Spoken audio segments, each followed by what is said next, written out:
One step at a time, no matter how long it takes. This is Dunder Moose. I am back. We are coming at you live on a Friday night. Oh my goodness, who do I have with me but John N. McGowan? You have seen him on this channel before, and he's back. So thanks for coming back on. I know we tried to put this together a while ago. We both kind of got busy and stuff. But I feel like you have been up to an awful lot lately. And if people don't remember why you came on the first time, well, there's a little matter of boom, the Living Campaign. Your book on how to create and maintain the original style, super fun living campaign. I recommend everyone pick up a copy and read it. So what have you been up to lately? A lot, actually. So mostly right now I'm working on the Substack. And there's a lot kind of going on there. You got the link crawling across the bottom. I'll drop it in our in the chat as well. If you guys haven't clicked on it yet, go check it out. And Alan says, I want you to know that I paused 3 hearts, 3 lions to be here. Holy cow, that is putting a lot on us, isn't it? That's the highest praise I could expect and hope for. So, well, Alan, were you reading the Bronson Pinchot read one? The one he narrated? Because like that one was so good. I did I wrote him a fan letter over that. Oh, well. Anyway, I digress. So you got your Substack going. And that's, I mean, I got inspired by the Substack. And longtime viewers of the show, hey, my ear trumpet has been struck by lightning. Thank you for the $2 super sticker. I always appreciate your support, man. Keeps me coming back, keeps me doing it. I saw an article you wrote about things that you were doing to, well, you've been playing with solo gaming, and you've got an ongoing AD&D campaign. Yes. And so you grabbed a few resources. Four Against Darkness, was that one of them, or was it Caernathalis, or both? It was Caernathalis is the big one that I was really mining for a lot of stuff. Four Against Darkness, I was kind of I read through. I didn't use a ton of what it had, but I mean AD&D, the DMG is so like it could do solo gaming itself. Yeah. There was just a lot of so for my solo game, I was using the AD&D DMG, no supplements. For my around the table game, you know, they were very disciplined and kind of like getting through things very quickly, and I wanted to find a way to accommodate like the speed with which they're sort of like going through stuff. And you know, for better or for worse, like we have the character memorial grows, but yet they press on. So I was playing in Trilopulus last night, and Macho Mandoff was running it, and first we hit a room full of shadows, and my character is a wizard named Bumblebore, the bookish, and I cast my fireball and destroyed all but 2 of them, and then we fought the other ones off, and then we go up this stairway, and at the top of the stairway in this room is this arch, and he's like, you see some writing above the arch. And so we all looked at it to read it, and it turns out it was like a level 8 spell that just basically just straight up killed 80 HP worth of characters. Like it wasn't like or something. It was. We didn't know what we couldn't read it. It just basically was like death. And there was a wizard version and a cleric version. I don't know. It was a little bit over my head, but literally and figuratively. But like, it basically, it's not that you know, because we had a guy that had more than 80 hit points who could have tanked it, but it wasn't like the it started, you know, it was randomly assigned, and it just basically killed until it ran out of hit points. So like if there was a little bit of hit points left over, but it wasn't enough to kill somebody, that didn't do. But it killed them all the way. It wasn't like it put them to 0 hit points. No, it just killed them dead as a hammer. Yeah. Hey, how's it going? Couple of adventures. Marinus giving me $5, and he said, not a bribe for the next Bro XT contest. You guys know how I love my Chipotle. YouTube looked at this channel and said, oh, he's been doing it for 2 years and he still doesn't have 1,000 subs. Let's do what we can to try. So they gave me a $15 coupon to Chipotle. Yeah, it works. I'm still here, right? But the joke, I'm one of the bookers for the Bro XT, and so the joke is that I'm like bribed and all that kind of stuff. Bradford says, sounds like Symbol. Maybe that's what it was. All I know is that yet again, it doesn't pay to read. Don't ruin the movie by reading the book. Nobody ever says the movie's good if they read the book first. So, Right. Yeah, if I had been a barbarian who was illiterate, I would have been just fine. Yeah, just fine. So there's in my old group, there's like a very we learned on 3rd edition, and in that edition there is a spell called Explosive Runes. Okay. And you specifically when you read it, it knows in the spell when you read it and comprehend it. The runes explode like a bomb. And speaking of which, we got Macho himself in the chat. How's it going, dude? Hey. You can type in and tell him what it was if that's not piercing the fog of war too much. Everyone's trying to guess what that spell was that killed 3 people just outright, just ragdolled them down the steps. So your guys, you were telling me before we hit the button that your guys have gotten pretty fast. Mm-hmm. Oh yeah, Bradford was right. It was Symbol. Your guys have gotten pretty fast at AD&D 1E combat. And how many rooms were you going through in a session?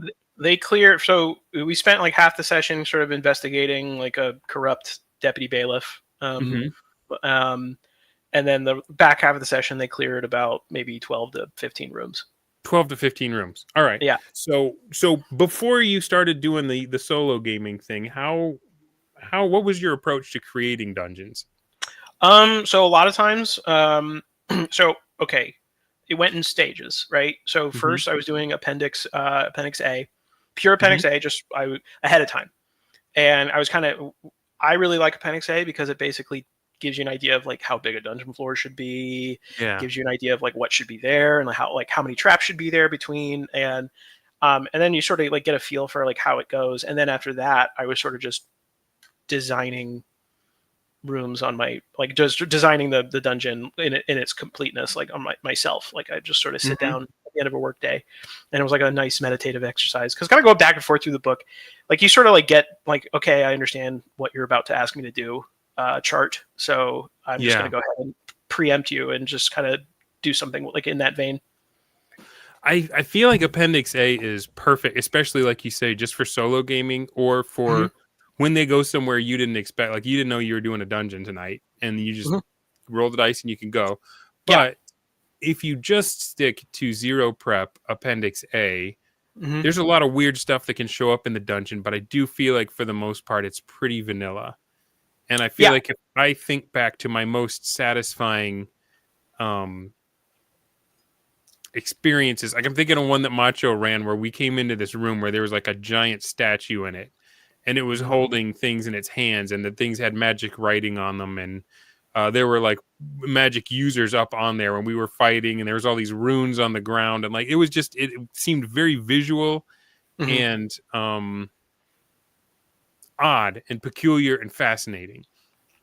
Yeah, and I feel like there's something to taking the Appendix A approach and then also adding your own little spice in there, make stuff that's weird, stuff that's curious and mysterious, and will just like draw your players in. Yeah. Well, okay. So like the thing I like, if you're just going pure Appendix A, like you got to kind of wonder at some like, and you're not at some point you're not like if you're doing a Appendix A dungeon, like there's going to come a point where something will happen. You're going to be like, well, I wish something else happened. Yeah. And like that's like as far as like I wish this like other creature was there, or oh boy, not another like set of skeletons, like roll something too often, not another empty room. Yeah, right. And it's just like sometimes the dice just aren't with you and you're just rolling like 9 8 5 11 12, and you're just never get a room with anything else in it. And at some point you're sort of like, okay, like why am I doing this to myself? Like I actually enjoy building dungeons, so why don't I just do that? And now I kind of know at what rate they probably should be there after having kind of done it randomly for a while. And doing that is still rules as written. Rules as written. The zero prep stuff is there for when they go off the map. It's like karate. It's what you fight with until you get your weapon back in your hand, right? Like you get disarmed. Hiya, gonna fight my way back over to the katana and pick it back up. So it is not a violation of rules as written to make up your own stuff, make up your own dungeons. But it's there, especially if you need help going from 0 to 1 to Yeah. get the juices flowing, right? Yeah. Well, there's a great Jeffro tweet that I have saved that I refer to every now and then, which is, you guys, you can just put like an artifact in a dungeon on purpose, right? Yeah. Or something to that effect. I'm paraphrasing a little Yeah. bit, but it's like it's very funny, but it's like, yeah, he's right.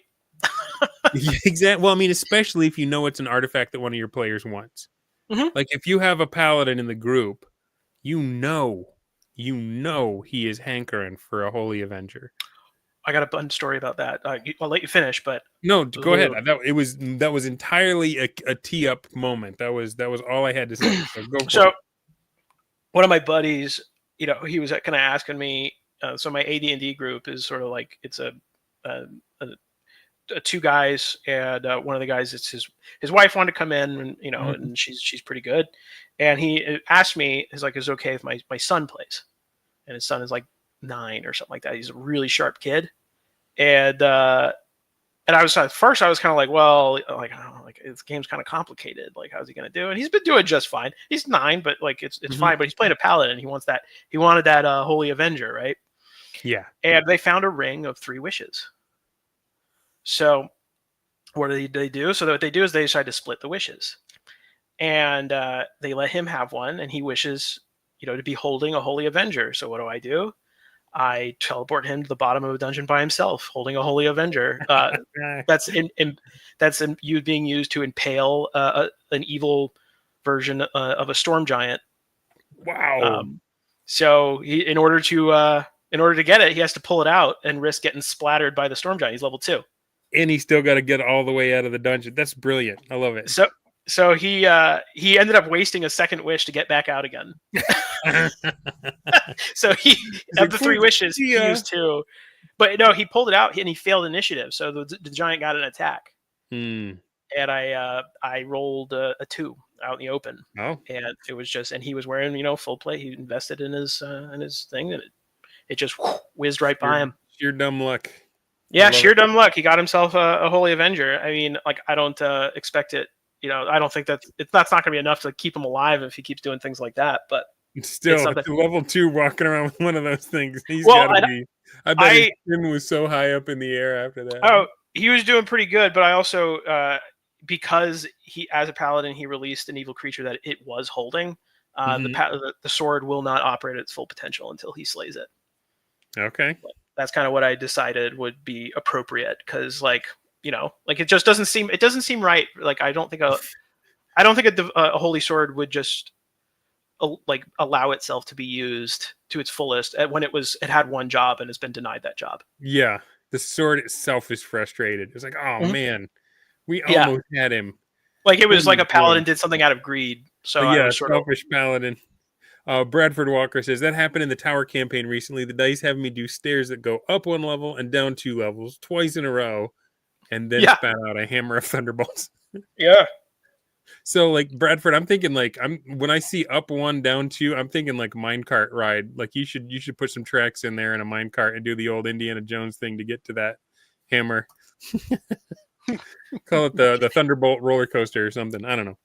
But now it's been good, because now it's sort of set him up where he wants to go track this thing down, and end it. And now it's sort of like, now everybody's sort of rallying, and that's sort of like the big objective right now is I'm trying to find this like rampaging storm giant. Like nobody knows where it popped up, because he literally it's somewhere on the world map. So yeah, he just teleported the crap out of there, and he was like, I don't know. Yeah. So, but yeah, it's funny. So like trying to teach alignment to a 9, I go a little easy on because he is young. But as far as grading goes, but I have graded him very poorly occasionally. And but he was asking about like how to play a paladin. His dad told him, he goes, just think of Spider-Man and just do that. So, but right on. Bradford agrees, says, been digging around certain wikis for things to plant in dungeons. There's one that I cannot resist putting in, so I've been tinkering with writing it up. And so, yeah, the one thing is to get it down there, and then the next thing is to make sure that there's a rumor somewhere discoverable by the party that, hey, that nasty, stinky murder hole that nobody wants to go in because you'll get diseased? Well, there might just be a reason to go in there. Now you have to risk it. You have to risk the toilet water. Sorry for my ridiculous hat. I realized I wasn't wearing one, and I was like, "Is it even Dunder Moose if I don't have a hat on?" And none of my ball caps are down here. So, um, so you've been doing that, and then you were like, "Well, let's try this solo play thing." Hmm. And on your blog, Yeah. the last thing you posted was just straight up fiction Hmm. from the Yeah. point of view of some of your solo play characters. So tell me about how that got started. And I can tell it's kind of captured your imagination. You're really excited about this. So just to get me Yeah. there. How did you get there?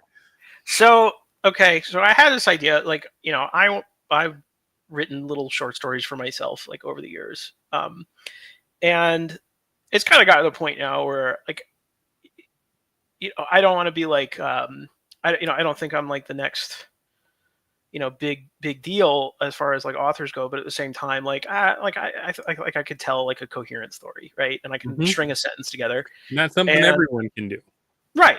And it's just like I right now I see a need and I'm trying to fill a need, and the need is it's like everybody's sort of, it goes viral like every 20 minutes, which is, why aren't men reading anymore? Hmm. And and it's like you could walk around Walmart and just sort of instinctually understand why. And yeah, so that's like, Like the so I best wanted, we can hope for is romanticy, right? yeah, and like just like really minimalistic covers, like with, like I'm so sick of bisexual lighting, I can't stand it anymore. Um, and just like, It's a good so way of putting it. I hadn't heard it called that before. yeah, well, it's Everything just like is pastel. Everyone's purple, pinks, smiling. and yeah, everyone's smiling. Yeah, I just can't stand it. Like, I'm just so tired. I'm so tired of it. The women are And square jawed and the men are a little twee. yeah, and I don't know. Like, I can bench press, so like, how can I relate to that? And Hmm. so my contribution is like, I wanted to tell like a buddy cop story set in a fantasy world, Right on. right? And so it's like that's Conrad and Odhar, and or Odhar, as the Substack voice reader likes to call him. And he's like a displaced noble who lost his place in the world, and his bodyguard's the only one he's got left. And he's Mm. like kind of like a mentor figure. He's like, he was a kid. He's like, I'll get more into it later, but that's sort of like the idea of like what I got for these two characters. So I originally kind of did the Substack, and that was going to be the big thing. The Hmm. solo play comes in is because, my blog, my Substack, like, kind of quickly becomes a like gaming advice. Yeah. And like, I have all kinds of stuff, and then it starts turning into like I'm publishing my notes, like, and I'm making them accessible and readable for everybody so that they can take stuff, and bring it to their table. And Which I think is like a big deal. I don't think people do that enough, and I don't think they appreciate enough, uh, especially for your players, mhm, what it's like to have a bunch of receipts to read. Like now, I lost my character, my favorite character, Bumblebore, for a while. mhm, I wanted to play Trilopulus last night. I was furiously tearing everything apart to find him. I mhm, don't have him in Crom yet, although I did purchase Crom. mhm. Me as well. And I I couldn't remember where he was on his XP. And Yeah. so for the first part of the mission, while we were walking around, I kept wanting to use my fireball, but Sever wouldn't let me. And I was like, man, I'm a wizard and I haven't done any spells yet. I'm going to get a horrible rating, Mhm. and I need to blow something up. And but while we were marching around, I was reading all of the Castleport sessions that Macho had put together, and I Mhm. was doing the math, and I added back up all of my XP, and so I knew I still got to go back and do the gold because I can't find that sheet of paper. That's going to be tougher because I know how much I've earned, but I got to figure out how much I spent on training, and Yeah. I've I borrowed some for stuff and had to pay it back, all that kind of stuff. I'll get to the bottom of that, but it is a really handy thing and just nostalgic and fun for your players to be able to go back online and remember the sessions they had a year ago, 2 years ago, that kind of thing. Yeah. Well, in this case, I'm trying to do something a little different, right? Like, it's not necessarily like I don't relate to you what my players did. I relate to you the scenario, all of the things that were sort of used. I literally published my DM notes. Ah, Uh, okay. And So I'm your using intended audience, would you say it's other DMs that are looking to run a living campaign and like looking for advice on like here, like you're saying, here's the challenges I came across, and Mhm. here's how I solved it, and here's what I would do next time, kind of stuff.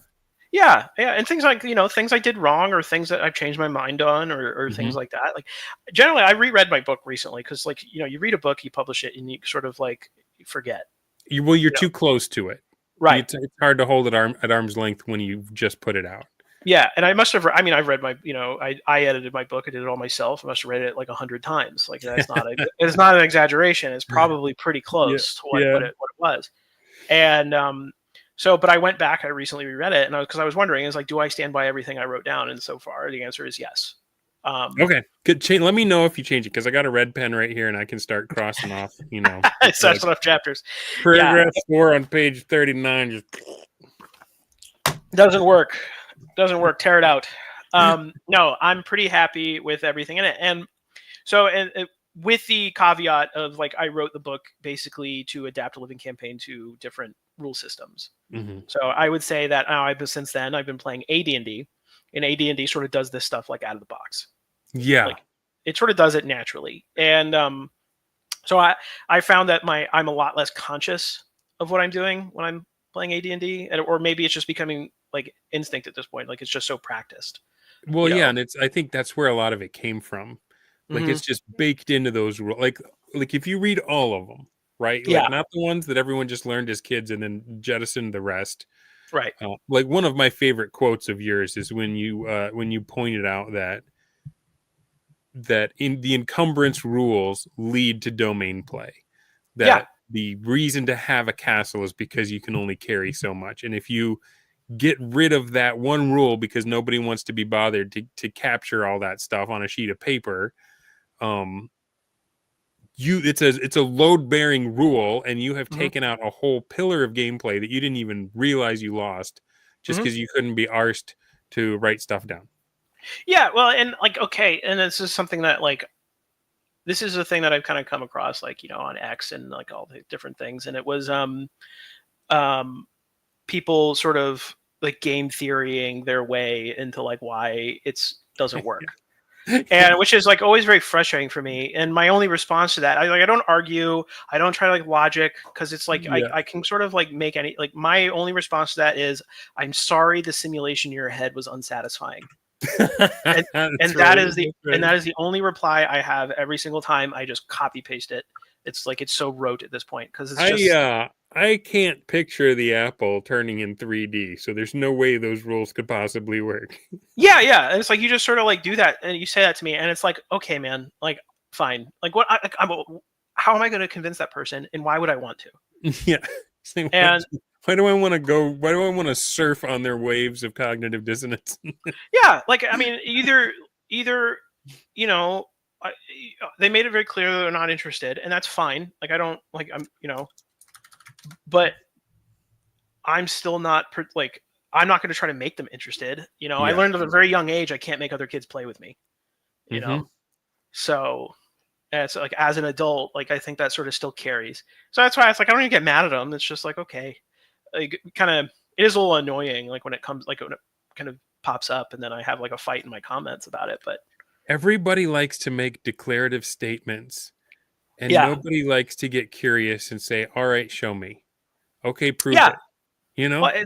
and sometimes I'll make declarative statements hoping somebody will come in and tell me like why I'm wrong. So Yeah. there was one time Are you actually guys Macho just Man. gonna let me get away with this?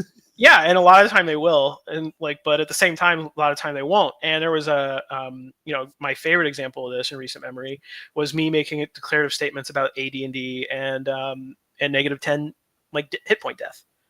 Hmm. And Macho Man Dolph comes into my comments and goes, "Actually, you're wrong. It goes, this is from like, take these two," and he gave me with receipts, all that stuff, and I was like, "Yep, I'm wrong." And I immediately went to my game, and I posted in the Discord that this is how death works now.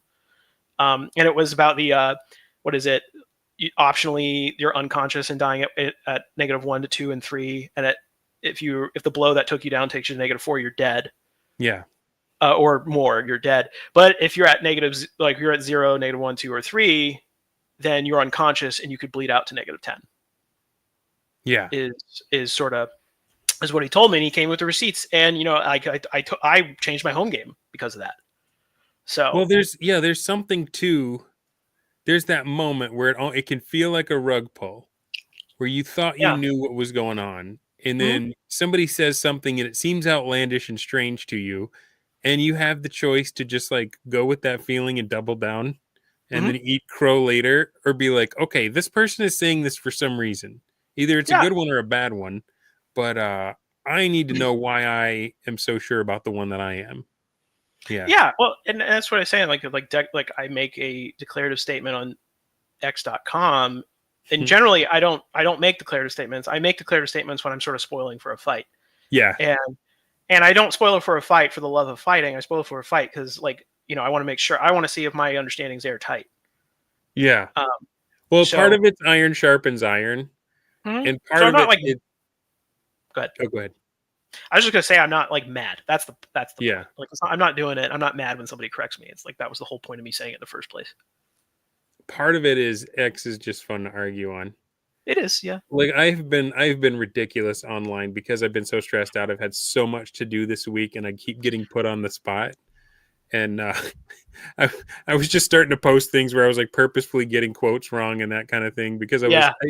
I'd heard somebody using a cliche, Uh-huh. and like they were saying it as if it was so profound. They said, the thing of the definition of insanity is doing the same thing over and over again and expecting a different result. I And too so play Far Cry 3. So. yeah, and so I posted that, but I purposefully just butchered it as bad as I could. Yeah. And then I did a Maya Angelou quote, You and were I was just cracking me up having that day, fun, man. just making stuff wrong. And then like Dornell was like, "I love Dunder best when he's on bath salts." I saw that. I like that. I like that post. You had me rolling, and then you were like, "I've just been really stressed out," and then I felt bad about laughing. But No, I don't know, that was the point. That was my stress leaving the body, was me laughing at the stupid crap I was posting yeah, online. So, and I was tempted even today, right before we got on, I was tempted to just and this is just goblin thought, wanting to pick a fight. I sure. was just gonna post, I'm not trying to cause a fight, Mhm. but why do you think it's okay to be the way you are? And I was just gonna leave that and see what people did with it.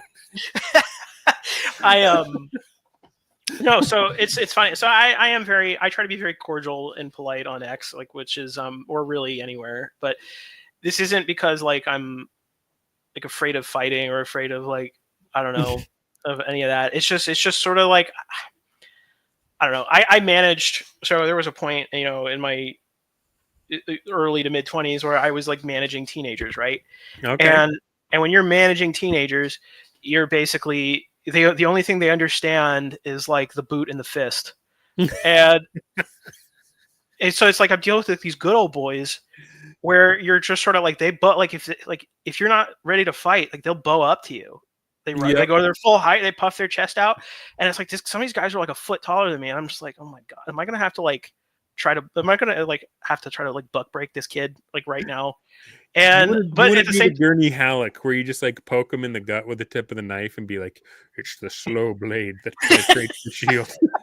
like, I'm being a little like hyperbolic in my Yeah. description. I mean, it wasn't that serious, but it was just one of those things where, like, yeah, I mean, that was the thing. Like, I'm not afraid of it, and I was just sort of like, I'd have to consciously be like, yep, I have to. I'm gonna have to have a fight now, and that's just the way it is. And so now, like here, when I don't have to, I don't want to if I don't have to, but sometimes it's fun still. Harmony says people lose their minds over declarative statements. Yeah, she's the queen of that. She's pretty good at it. She's I'll give really you good that. at I'll it. give you that. I like her. My I thing like is, I I like may her say posting. something, but I reserve the right to be absolutely wrong. So Yeah. Oh yeah. Whatever. Like I don't. So I don't I'm take gonna any of it do that from personally. time to time. Yeah. Yeah. So I don't back take to any of it topic. I'm personally. sorry. Sure. I'm so distractible. So you've been writing fiction, and that's been very satisfying. You've been Hmm. running a campaign, and that's been satisfying. And so, how do the Hmm. two meet in this solo gaming part of it? So my first like foray into solo gaming was with first edition, like by itself. Okay. And like immediately learned was that solo gaming was great for my home game, Hmm. because it was a great way to practice rules and kind of do stuff in like a controlled environment. So I was running a party of characters, and I rolled those characters up, and like whatever I got is what I rolled with, and I could kind of go as slow or as fast as I wanted, and I could kind of like, if I got a rule wrong, I could go refer to my notes, go back, start it over, and then try to run it again. So there was like a moment where like I totally missed the large size damage for a two-handed sword. Yeah. Which totally and I hit like my two-handed sword guy, like a two-handed sword PC hit on the first strike, totally would have just killed that monster outright. But because I wasn't paying attention, or I just sort of missed it, I was rolling a D10. The monster survived. It went on for 2 rounds and it wiped the party. And I was kind of going through my notes and I was like, oh, I did the wrong damage. So I was able to restart the combat and I did it from there. And then eventually I just called it a wash. But the idea was like, the solo game is a place where like that doesn't hurt anything. Like it doesn't hurt the flow of the game. Nobody's feelings are hurt. You can fail, which is good for learning. Mm-hmm. But it's a safe place to fail memorably, and nobody gets to rage quit because you're. And it's not like bad sportsmanship for me to like go like, oh, that wasn't correct, and like retcon it, like because it is like the whole point. Yeah. I've been interested. There's different factions within the Bro SR, right? Like there's the Bro XT, and there's Trilopulus, and there's Living Earth. And then there's like a faction of guys that are into chainmail and the war game aspect of it. Yeah, and I got invited to play a war game with them of chainmail. Cool. And one of the things they told me is like, you can get a certain understanding of chainmail by reading the rules, but you won't really understand it until you play it and start hitting those edge cases where you're not sure what to do. And then you start reading the rules with an eye to what was the intended. What is the principle to uncover? And then that you can apply that to the places where the rules are maybe a little bit silent. And so that's why I think you're onto something with the solo gaming, in that there's stuff that you won't even think about until you hit it. And that's getting those muscles, that's building that confidence. Well, hitting it around the table is that we want to be able to run anything. Whether the players stay on the script or whether they go off the script or whether they are the script or whatever, that like you can prep something and run that. And if they turn it hard right and go somewhere else, then you can just keep up with them and keep chasing that player passion, So, I was just going to say, I think that I'm interested in solo gaming because of that as well. Yeah, I mean, it's fun. It's like a fun, so like I bought like a little journal and like a leather-bound journal, like faux leather-bound journal, and I, like you're gonna go in hard, and so I did my first edition solo game, and I wrote it in pen, like everything that was going down, and it tracked day by day weather, the whole thing, and it got me used to, like, so in my like around the table, sometimes I'd just forget to check for weather. And you practice like these little things that you like forget because you're in an environment where you can kind of slow down, and and it's good. Like it takes time, but so I was recently on a panel. I was humbled on a panel with on Axe to Grind. Okay. Alex invited me on to do a panel of DMs. Wow. And there was a question where he asked us kind of how much time we spend prepping, and I said like 45 minutes or something like that a week. And I realized, and I was at that point, but I realized I was sort of it was a performative answer to some extent, and I realized that after the fact, because like I was so concerned about sort of making it DMing look approachable. That's sort of the way I was DMing. It was in an approachable way, not like the best way that I personally was able to do. Yeah. And what made me realize, and the thing that made me realize that was Rick Stump's answer. So we say like 45 minutes, like an hour, 2 hours, 3 hours, and Rick goes, 60 hours a week. He's like, I live for this. And I was totally like, it made me like it sent me on an existential spiral. That is a jaw dropper. 60 hours a week. like he was like basically like, no, this is what I do. I do that. Like the campaign is what I do. And I was sort of How like, on earth is he independently wealthy? Like, I don't. I think he's like, I don't know for sure. Rick, you could correct me, but I think he might be retired. But his Oh, thing okay. was, I think it might have been slightly hyperbolic in the sense of like it could have just been like shorthand for this is what I do in my free time is work on the Yeah. campaign. Well, I mean, I've had the guy on my show. He was actually my first guest ever. Oh, he's great. And dude has like several notebooks full. He's just, I mean, he's been playing the game for what is I it? think it was 47 years. I think 47 years. That's how old I am. Yeah. I guess that's much older than I am. So His campaign has the same gray in its mustache that I do in this very moment. Yeah. So I was really sort of like, I was humbled by the answer because like basically this is a guy who's in it for the love of the game. And I realized that like, let's see if I can't like start approaching those numbers. And that's what I was doing. And not just because like I was hang on a second. I need to absorb that. Because if I heard somebody say that, and if I thought that was the way to do it, I would be very tempted to say, well, maybe I'm in the wrong hobby. Like that's just, I'll never be on that level, and I would just like give up and weep. But you saw it as aspirational. Yeah, I did. I saw it as aspirational. So my I think, okay, so when you're starting out, you really that is out of control. Okay, nobody starts like nobody goes when you're playing little league baseball, you're not sitting there going like I'm going to be in the major leagues one day. Okay, yeah, good point. So like, okay, just because major league players exist does not mean I can't have a good time in little league. Or like, and then maybe I get good enough. I go in I play all through elementary, middle, and high school, and I go in the minor leagues when I go to college or when I get through college. I can't remember how it works. I actually know an MLB guy. He was like my buddy's little brother. If they're good enough, I feel like they don't even finish college. Like they get yoinked out of there before they're done, right? They have a really weird trajectory. Yeah. Like I couldn't really follow it because it sounded like they were kind of like all over the world. But I digress. My point is basically I bet he never finished his paper on the Canterbury Tales, though. That's probably true. I look at it like, so my book is aimed at people who are trying to get into it for the first time. I say like zero prep is like how you learn and is how you kind of build those muscles. And like not every, what's that guy's name? Like Ronnie something. He goes, everybody wants to be a bodybuilder, but nobody wants to lift no heavy ass weight. Yeah, that guy. Yeah, and like that. I mean, there's like a lot of truth to that. But I mean, like not everybody aspires to that, but like I do. So that's something I do for my own game. I don't try to say that as like everybody should do that, but yeah. Well, I mean, I bet it shows though. I bet the people that spend the most time, I bet their game is like the smoothest ever. Right? It helps.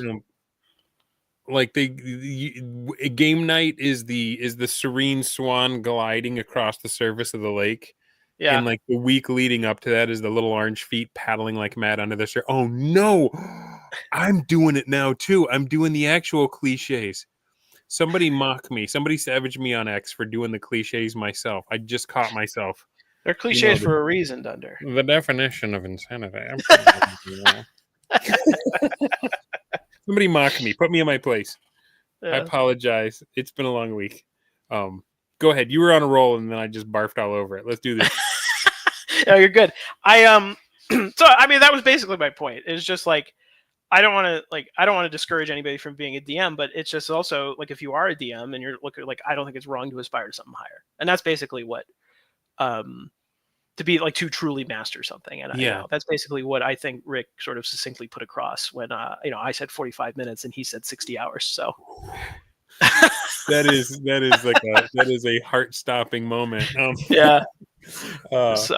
Well, and but so one of the things you mentioned was that like little things like the weather, and it strikes me one of the things that is most difficult about first edition, but also most elegant, is that it is just a collection of those little things. Everything gets its own little system and rules, and it all just kind of, it's not like we're just going to roll a d20 and get over 15 for everything. Yeah. Right? It's not I roll high, therefore I succeed. Yeah, it's like the wizard is about to cast a magic spell, and you're like, all I can do is just run up and bear hug him. And it's like, oh, okay, well, are you going to try to overbear him?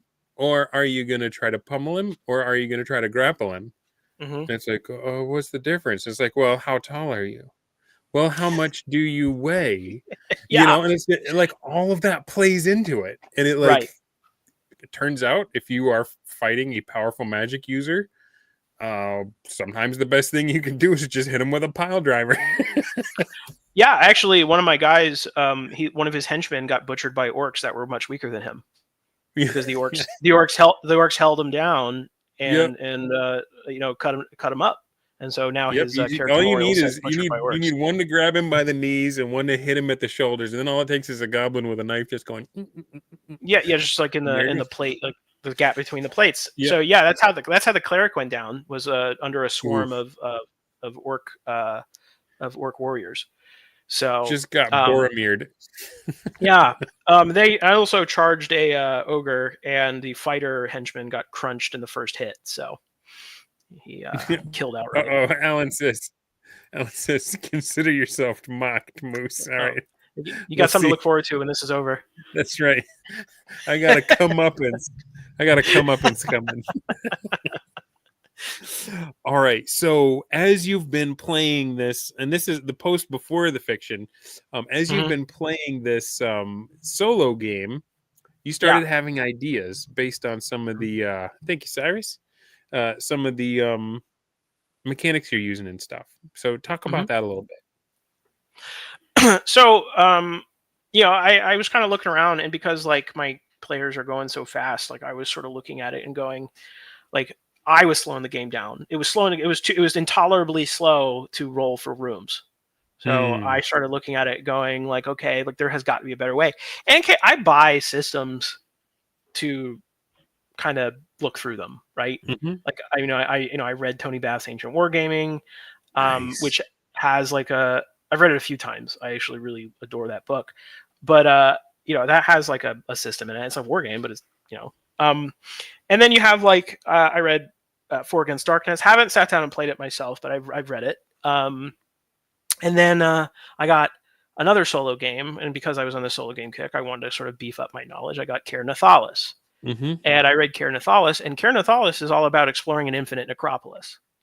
Nice. Um, and it's a I'm not wild about its sort of main character mechanics. Like, so I think it's a little it's a D100 system, and I think Mm-hmm. it's kind of I think it's a little it's got like too many moving parts for the player characters. I think it's very much like a game in that way.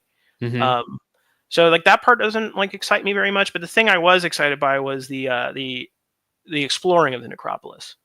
Um, and it basically gives you a bunch of room descriptions. It gives you a bunch of rooms like pre-drawn out. And I was just like, I sat down, I was like reading this, and I was like, I bet you that there are note cards, like graph paper note cards. I bet you that's a thing that exists. Like I just thought of it. And then sure enough, I go on Amazon, I type in graph paper note cards, and sure, like they exist, they're a thing, and they're like Yeah. $5. That's what I buy them, I ship them to my house, and then I sit down, and instead of drawing out a whole dungeon, I just start drawing out random rooms, and with kind of Appendix A as a guide, right? Yeah. So I'm sorry. I'm totally distracted by no, you're Breadbox's fine. comment. He says, and he uses a bad word that's not for the kiddies, but Oh no. imagining how much female attention I'd get with a hat like that.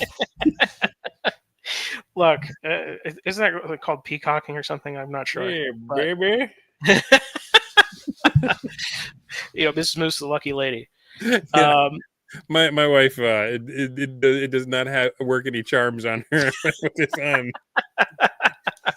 She's not like, oh, you put the wizard hat on. I've just released my eggs. Doesn't happen like that. Sorry, we are getting distracted. We are getting so distracted. And I'm sure she would be is doing a lot of work, if so. she knew I said that on the air.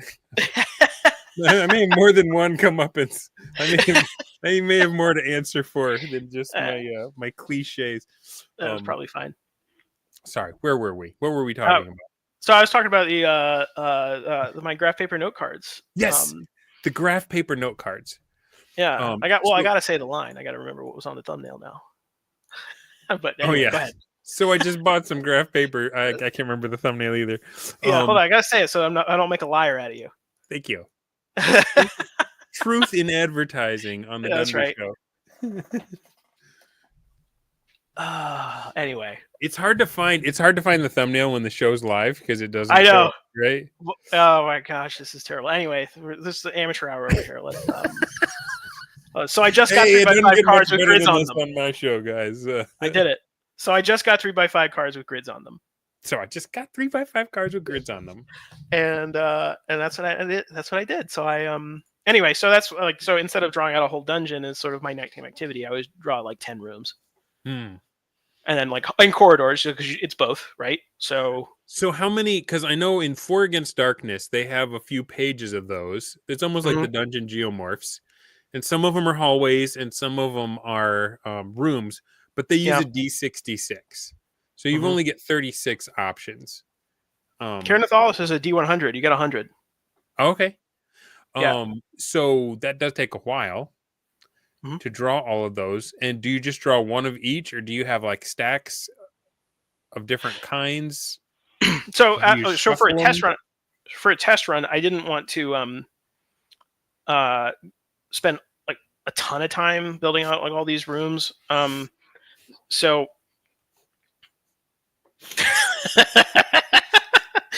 yes.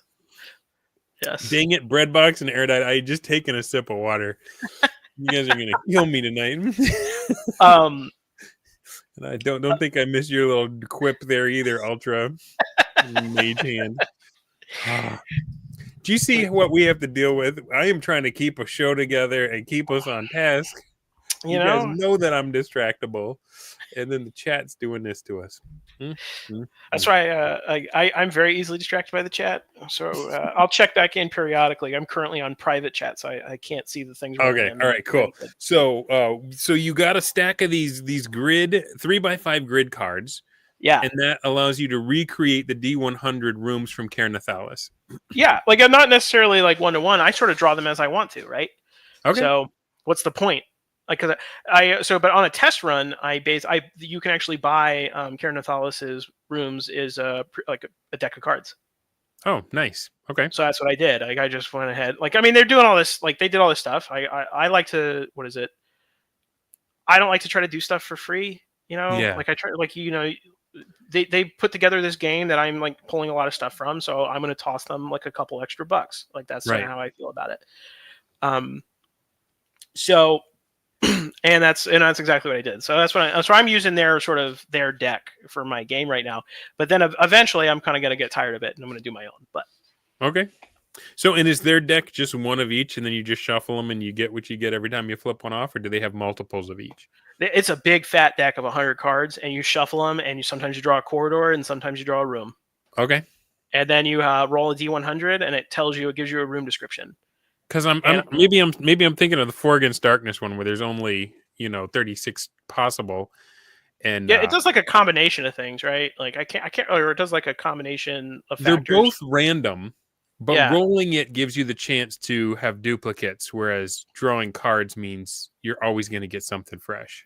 Yeah, and so I know, Mr. Steven, the Purple Druid, he does stuff with 4 Against Darkness as far as that goes. Like he uses 4 Against Darkness a lot. I am using more Caernathalis than that. I read through 4 Against Darkness once, like 3 months ago.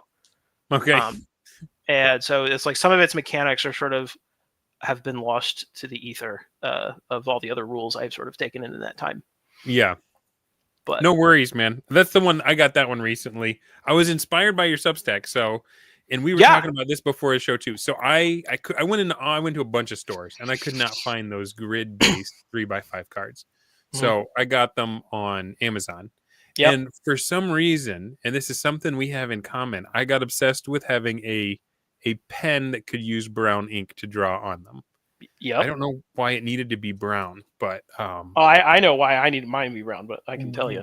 Okay, well, I was just psychically picking up on the zeitgeist, but I was like, I just wanted that kind of older look to it. I don't know. Tell me why you wanted a brown pen. So when I was doing my AD&D 1E solo game, I was using Appendix B Mm-hmm. to do the hexes. I was using Appendix B to do the hexes, and I was doing them. I got a chemistry notebook that just has the hex paper in it. Yeah, yeah. And so I was drawing out the hexes as my characters were traveling along them. And I had a lot of greens, I had a lot of blues, and then there Mm-hmm. was I was hitting things. I needed browns to make the map pop a little more. And Yeah. I don't know why I'm doing it. No one's gonna look at it. It's only for me.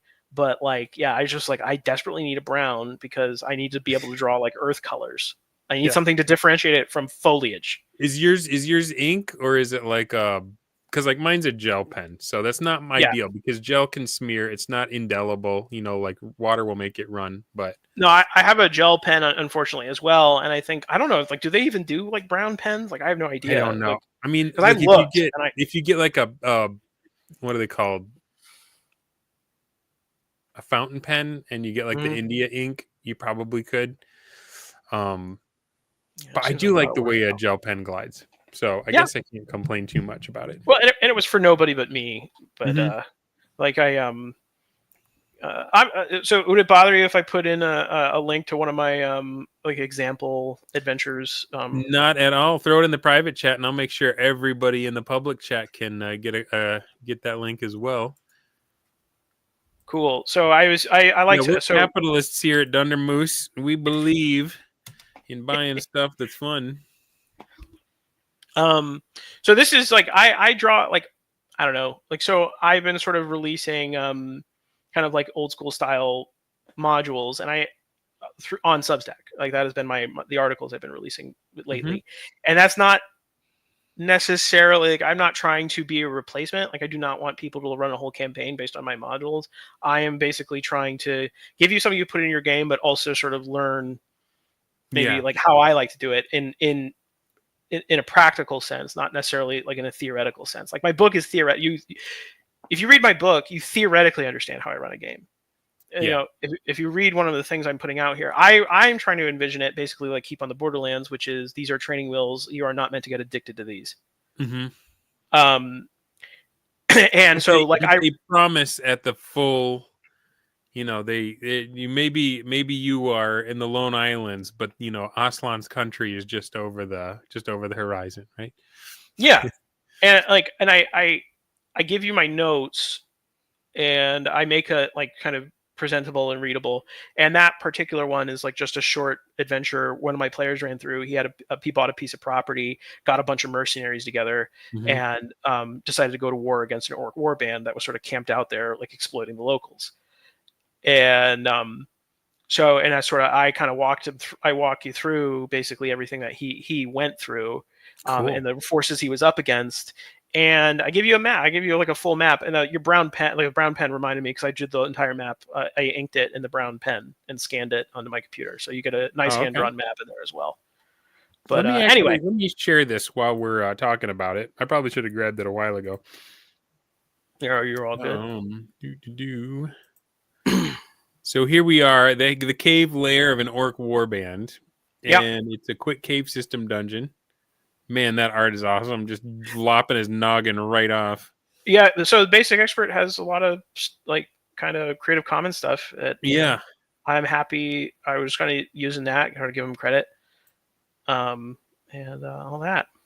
Is that from HexTrend? That was HexTML. It's HexTML, just a browser-based hex thing, hex map maker. And that was my player's property. I rolled it up. It's on a plane. I rolled up basically planes, and this is what we ended up with. All right, so we got is that a cave? That's the cave. That's where the orc warband is. Ruins. That used to be a city or a town, a small town, and it got smashed because it was too close to the orc warband. So I rolled on Appendix B. I rolled an active town there, and then I decided that the orcs would not tolerate it that close, and they would have destroyed it. See, okay, this is what I'm talking about. Rules was written, you rolled it up, you got what you got, and you were like, all right, now I, as the game master, I'm going to use my own powers of abduction to realize what would naturally happen in this scenario. Yeah, and they're not going to tolerate it, but these guys get to stick around because the orcs need to take the food they grow and all that stuff, and they're sort of using these guys sort of as they're not quite enslaved, haven't quite enslaved everybody yet. They're kind of working toward it, but they're sort of like, they're basically kind of like the de facto lords of this area. It's just, and there's a lot of things going on. So the lord who actually owns the area is not able to kind of collect his rents or protect it. So you've got the resources for the orcs, how many troops they have, and that kind of thing. Yep. I include the like the kind of the first part, the main part for just a quick and dirty NPC personality Generator. Yep, and it's from the, like, I attribute it. It's the NPC personae table from the AD&D cool DMG, and then I draw out my little cave system here. It is. Look at that. It's the brown ink. It's the brown ink. That's why I needed it. Squares and the brown ink. Yeah. I don't know if anybody else in the chat is feeling that, or if you and I are the only brown ink weirdos. But if it picks up, I feel like Pentel Energel or whoever makes the brown pens will owe us. Maybe we'll get some royalties off of that, right? Or maybe I just maybe they'll become a sponsor for This Is Dunder Moose, brought to you by Brown Ink Pens. Just all of them, not one in particular. And then I kind of go into everything that's in those rooms, and then I sort of discuss what what it's for. Cool. So yeah, and that's sort of an example. So my modules I call them modules just because that's, I think, the easiest way. The modules are a lot longer and they're a lot bigger as far as kind of what you get out of them. Like this full cities, districts, locations, NPCs, like adventures, encounters, all of it. So, all right, we have a question in the chat. Waylon says, as a GM, is it ineffective to pre-draw your dungeon out? No, you need it. Like, I mean, if you like drawing dungeons, pre-draw it out. Why not? Like, the game is for you too. Like, you're not supposed to, like. I think a lot of, not that Waylon's saying this, but I think a lot of people sort of, that DM sort of instinctively take on this like martyr complex. Yeah. Like I'm not supposed to have fun. I'm just supposed to be like the arbiter of things that happen. Like fun is secondary. I am the CPU running the world system, and it's up to me to make sure that all rules of continuity are kept. Yeah, for an imaginary audience that's actually not watching. Yeah, and it's just not. That's not the case. Like if you have an idea, if you have a cool idea for a dungeon, you don't need Appendix A. Just draw the dungeon. That's right. Cyrus Wright says deck of dungeons. Yeah. Yep. That's exactly the idea. You just if you need an infinite dungeon fast. And then he asks, is there such a thing as a hex deck? There could be. You know what I'm thinking? Could just get an old copy of Settlers of Catan. Yeah, right? Why not? You got those giant hexes that have mountains and pasture, and we always call them different stuff. But you got clay fields, wheat, woodlands. Well, just mix them up and just throw it out there. Well, I mean, like it's not a crime to start pulling things from other systems. I mean, I watch Secrets of Blackmoor. Like I know what happened. Like I know how the guys got started. They were pulling stuff from whatever they wanted to. Yeah. I think wasn't Greyhawk originally like based on America? They had to make a new map when they published it because it's like the one they're actually playing on was just the United States. Was that it? I don't remember that. I thought it like D-Guts was like a mishmash of different systems, but maybe. Yeah, I might be getting that a bit wrong. Well, sounds plausible. Off-Grid Gamer says most dungeons are under castles and follow the necessities of such structures, footings, and pilings. That makes sense. I feel like when I'm rolling it up Appendix C style, that like anything can be game for a dungeon. Like if it's caves, I can do a dungeon there. If it's ruins, you better believe I'm doing a dungeon there. If it's tombs, or even a ruin of a tomb, like there's a lot of places where you can just say, all right, here's where we go. Griff has a great video on his YouTube channel about making like kind of just quick and dirty dungeons using just like graph paper as like kind of a baseline of like how big things are. Right on. Yeah, he's got a bunch of bangers, like the one where he was like drawing the city and like the little river, and I just like that free flowing and how it makes sense in your head. Yeah. Erudite, have a good night. Dunder Moose done dirt cheap. Dirty deeds and the Dunder Moose. Tonight's the singing episode, y'all. That's cool. Bradford says, and with the right magic, you can have dungeons in your dungeons, so you can delve while you delve. I mean, It's yeah. it's Why dungeons all the way down, not? right? You got planar dungeons. You got like a bottle or a gem that has its own stuff inside. So in my home game, you have like kind of these like world threats, like world level threats, right? Mm-hmm. Which so I always try to have at least one going, and I always call it the big problem. Yeah. And the big problem in my current game is Demogorgon is woken up and he's trying to figure out a way to get out of his prison. Okay. And the prison is basically all of the vein, like it's deep under the earth, and like so you have monsters, like I sort of envision him as the father of monsters. Mm-hmm. And so you have all these monsters sort of erupting out of the ground. So I imagine that there's like kind of like the Underdark, there's just this like infinite complex of just hewn stone dungeons and different cave complexes and all this stuff. So there's it gets weirder the farther down you go.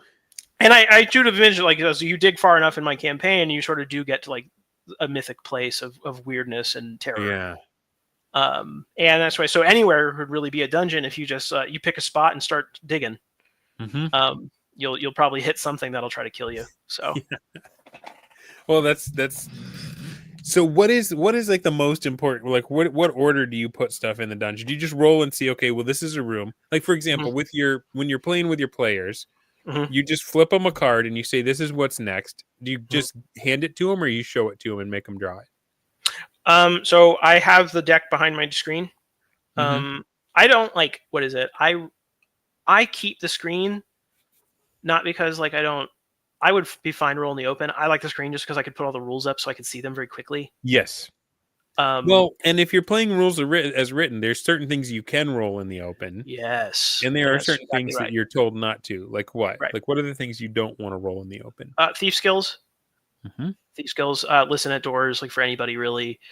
So the thief is always going to assume that he was quiet enough, or that that every part of him is in the shadow, right? Yeah. But and I have a thief. If the monster actually saw him or not, but that gives the monster a chance to like play dumb and not react right off the bat to set up a bigger ambush. Yeah, and if they're smart enough for that, like why not? Like they'll think strategically. But to answer your question, the first thing I do is I have my deck, and I draw a card, hand it to him, and then I roll. I have a list of descriptions. So this is the way that like the descriptions distinguish the room. In some descriptions, like I might get a repeat, and so this might be like a repeating thing on this floor, right? And where are the descriptions coming from? So I adapted them from Cair Nathalis. Cair Nathalis has 20 descriptions for corridors and 100 descriptions for rooms. And they have a lot of really cool ideas that like a lot of them. I've had a few where I've read the description and the players start like, it gets me thinking about what could be in this room, and it gets the players like, oh crap! Like there's a lot of times where there's like ghosts like passing through the walls. Like they can't affect anybody, but they're sort of just like they're just sort of like like making staring daggers at people like that like perceive them up directly. And like people like my players was like trying to interact with them or like trying to figure out like what's going on, and it's really just started as the description, and then I'm just sort of flowing with right. Yeah. You know how Jeffro used to do it? There's a table in the back of the DMG for weird noises heard in the dungeon. Okay, cool. And so sometimes he would just roll on that, and then he would listen to us talking to each other about what we thought it was, and then whichever thing we seemed most excited about, he would make it that. I mean, he didn't tell me he was doing that. I figured it out after the fact, like later on looking back. But like my very first time going down there, I had foamed the gnome.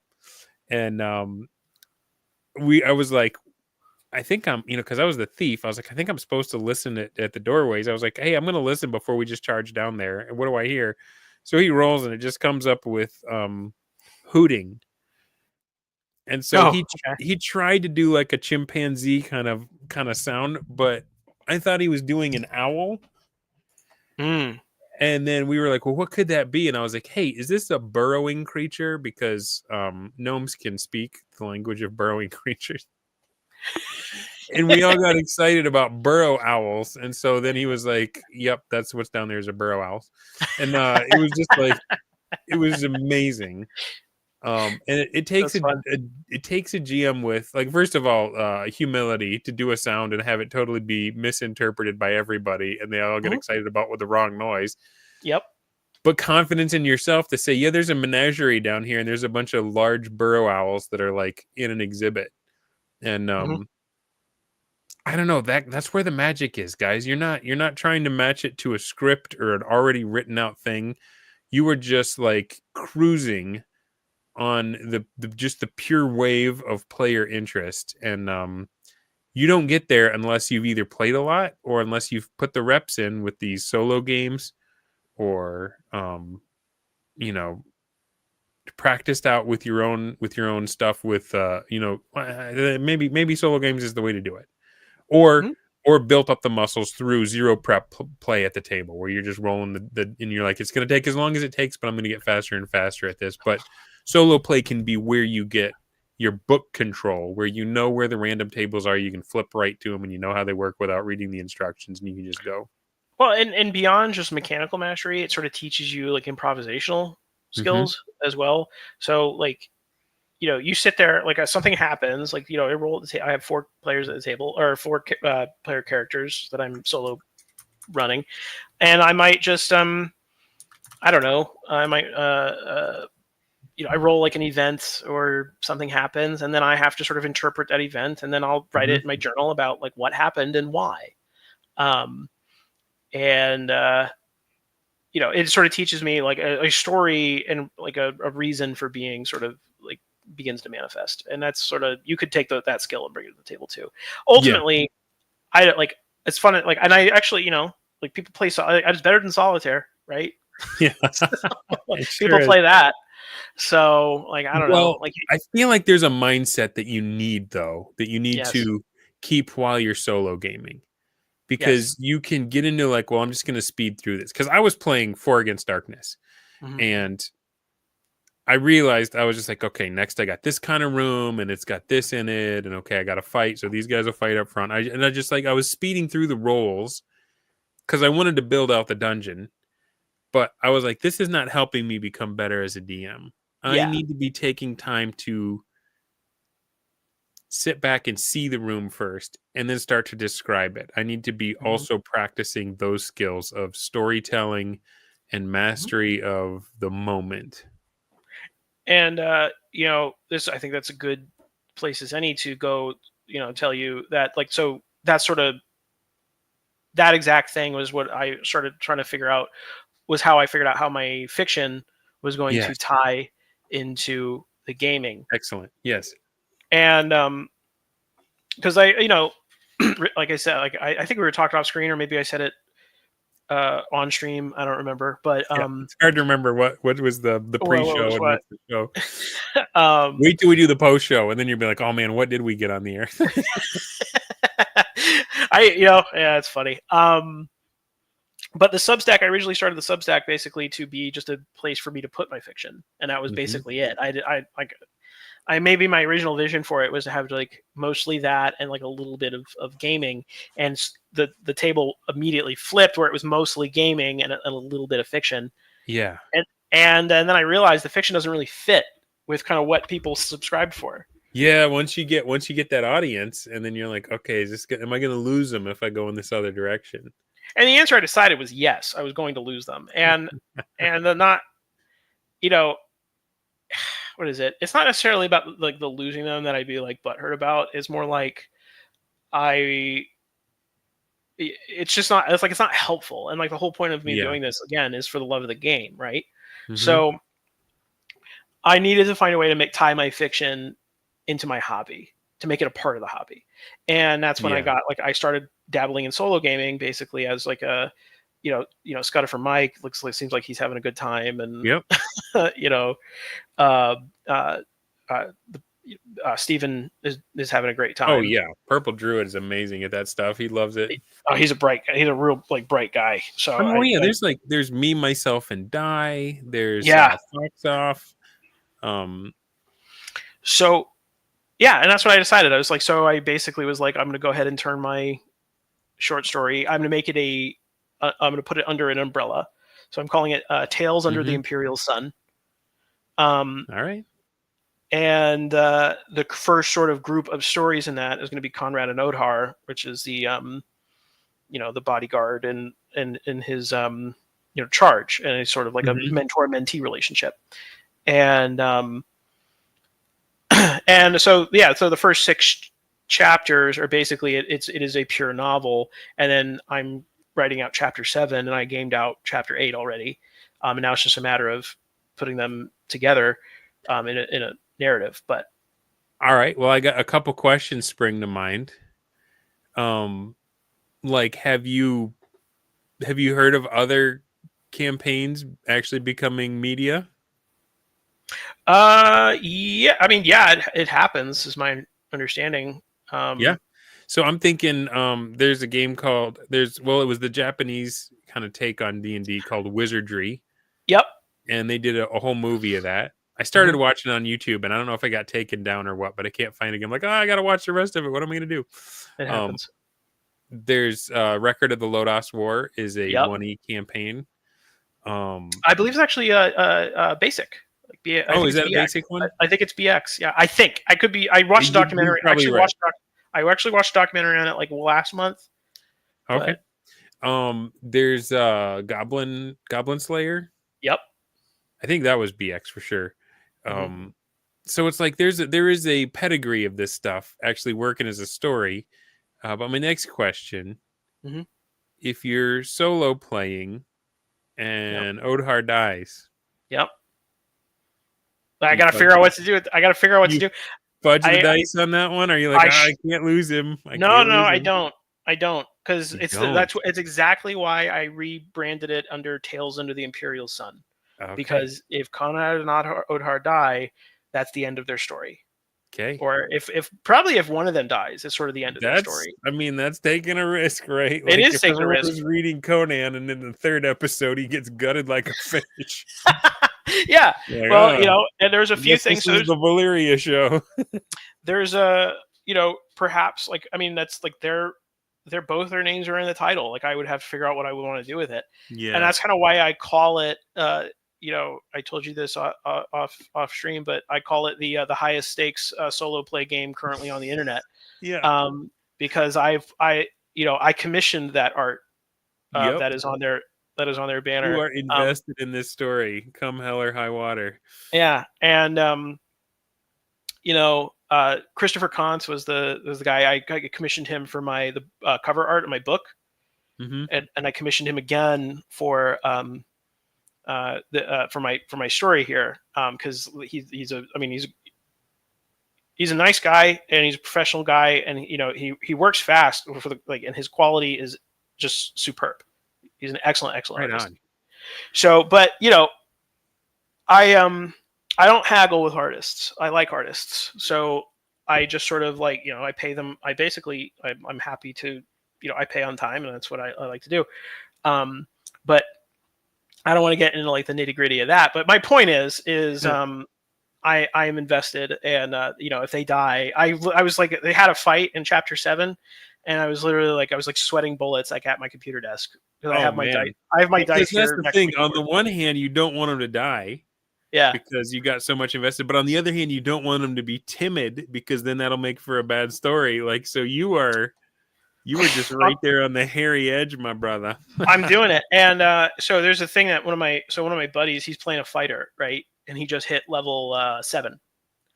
And he got into some trouble, some really dire situation, and he kind of like he was watching it, because I don't give him anything. I just poker face it the entire time and just kind of stare him down. And I don't tell them if it's a bad decision or a good decision or whatever. And he says he looks at the situation, he looks at his character sheet, and he goes, "Fighters fight." That's right. And so he charge the enemy. He overcame. I had some bad rolls. He had some good rolls, and that and it worked out. But and that's sort of the attitude I was taking. I was like sitting there like typing out like what's happening as they're kind of doing through this, and I go, like Conrad's or Odhar's, like they're getting hurt pretty bad, and I'm going, fighters fight. Yeah, they have a job. They're going to finish the job. Well, that's like a good player, right? Like that's someone that you have trained after years of rating them. It's like, Yep. oh, you're a magician and you ran up to the front line. I got to take Mhm. points off for that because that's not what they're supposed to do. They're supposed to cast spells, right? Yep. Fighters are not in the rear with the gear. They're standing in the gap. And that's what that means. And if you're going to have a courageous main character who's a fighter, they're going to put it on the line from time to time. He said one of my buddies, his cousin was playing. Came over, played a paladin, and he was like kind of like reluctant to go like charge the enemy. And my buddy looks at me. He looks at me, kind of staring at the kid. He goes to his cousin. He goes, "You better start acting like you got hair on your balls." And he's like, "All right, I charge." Kind of thing that stays with you. Yeah, and he's getting like scolded by one of the other players for like, he's like, "You're supposed to be a big deal." So right on, man. All right, well let's do right now. We will do our public service announcements. Sure. Intanius Vertim. Yes. Says join Dino Island on the Living Earth server starting now. So anybody that's interested in Dino Island and also already on Living Earth, I guess that's your call to join in there. Do it. I do want to point out that that's not what I was trying to do. I almost just left my show. I'd be left to entertain everybody. It's a rectangle with an arrow in it. If the arrow is up, it shares the screen. If the arrow is to the right, you just throw deuces and get the heck off. Where am I going? I'm going to go share screen. And this one is on X. Rump DM is running a Braunstein, however you want to say it, so not to offend all the smart people. But he says get in on a Broxer session. Broxer, but the Z is like said like a Z. However, the X. Get in on a browser session. No Bro XT membership card required. No AD&D experience expected. This is your invitation to improve your games. Just play the game. Let's do this together. So that is at RumpDM. If you're on the X, if you're on the Twitter, reach out to him. Now he's got a Substack as well, right there. And yeah. It is easy to get in on this stuff if you guys have been watching from the outside and you're interested on how to play and play the kind of fun games that John and I are talking about tonight. The kind of things that the hobby started with, the kind of things that just seem so satisfying. Why did you start down this path? You wanted to have the Battle of the Five Armies. You wanted to have the kind of campaign where mass combat was on the table. Mm-hmm. Have you had that? How many times have you had that since you started playing this way? Well, obviously, the Orc Cave is one. We already saw an example tonight. I showed you guys that. Yeah, that was literally that was the level 7 fighter. That was his property. So he's kind of getting ready for level 9. Right.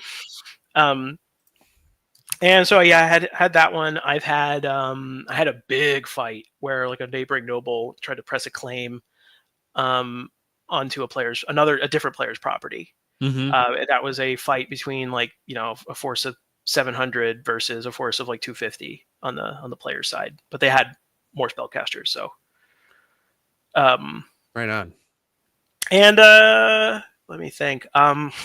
Actually, I have an online 5e game with like my old crew in the state I used to live in, and I'm running it this way in 5th edition, and we just had a fight where they rallied like a town. It's actually posted to the Substack as well under the Siege of Hiverfort. So their Hiverfort was a player holding that they started brand new characters, like level 1 characters in 5th edition. It was originally a player holding in Pathfinder before I switched out of that system, and they got an army together to fight an army of the undead. So I probably said like 4 or 5 times. That's like amazing. Yeah. So you're really cool. Living. You didn't let your memes stay dreams. No. You're living it. You're having these experiences. Is it what you hoped? Yeah. And that's so good to hear. That's so good to hear. So, there's it's kind of funny how mass combat sort of gets talked about as like in sort of the broader conversation. Maybe not in our conversation, but in the broader conversation, it sort of gets talked about as like this like sort of weird esoteric thing that's sort of difficult to pull off. And then you kind of look at the rules and you see that there's a lot of ways to pull it off. So yeah, my I noticed so in 5th edition they have the mob combat rules, and so you can actually run armies right out of the box in 5th edition using mob combat. Okay. I had no. That's how I did an army of the undead. That's how I fought an army that, like, with a bunch of rallied city guard versus the undead. AD&D is obviously. How long did it take? How long did it take doing the 5e rules? In the 5e rules, wasn't long. I don't know. It was the back half of a session.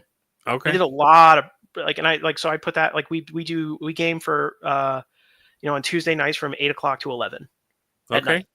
So it's 3 hours. So I knocked out a big battle in maybe an hour.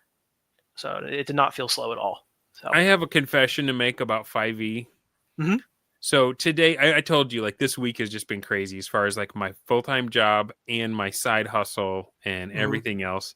And so when I got done teaching a course, I just told my wife, I need some autonomy. I just jumped in the Jeep and I drove off and I went to an FLGS and I saw this, the Monster Manual, and it was only $20. And I was like, man, that thing's usually way more than that. What a deal.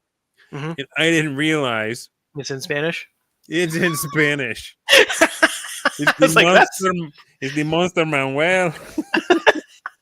So, but it's got all the stat blocks. It just calls the monster something a little different. So I'm keeping it. I'm keeping it. Hey, I got mine over here somewhere. I had to actually learn the system for these people. So speaking of mimics, Mimic Knight with $10. Thanks, bro. I appreciate it. Mimic Knight says, thanks for everything you guys do, pushing the hobby forward in mechanics and culture. Are small Braunstein wars still fun, 5 players, or do you think it would be better as a session Braunstein? All right, well, I'll let John take a schwack at that one, and then I'll share my perspective on it. I've never run one. I've played a ton of them. Okay, I think actually Dunder would probably be the guy to ask. So because I play, so my campaign sort of take on the tone and tenor of a Tony Bath campaign. Okay. And which is like mailed in orders, people sort of role playing as those characters, like commanders and things like that. It's less less of a large group activity, and it's more just like I play mine as being like refined for like the best of the best of the best. Like I don't casual stay out. So. Right on.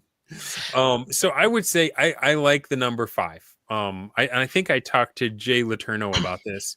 Odd numbers are great for Braunstein style play. You want there to be enough people to gang up on each other, but also for alliances to be able to form and for that kind of like prisoner's dilemma to develop. So I like 5s. I like 7s. I don't want to sorry to interrupt you. I'm gonna run and grab something. My throat's starting to dry out. Oh, sure. Go ahead, man. Go ahead. Yeah, you keep going. I'm gonna catch up with the chat, and I'll tell you if there's any big questions that I can't handle on my own. So go get something to your throat.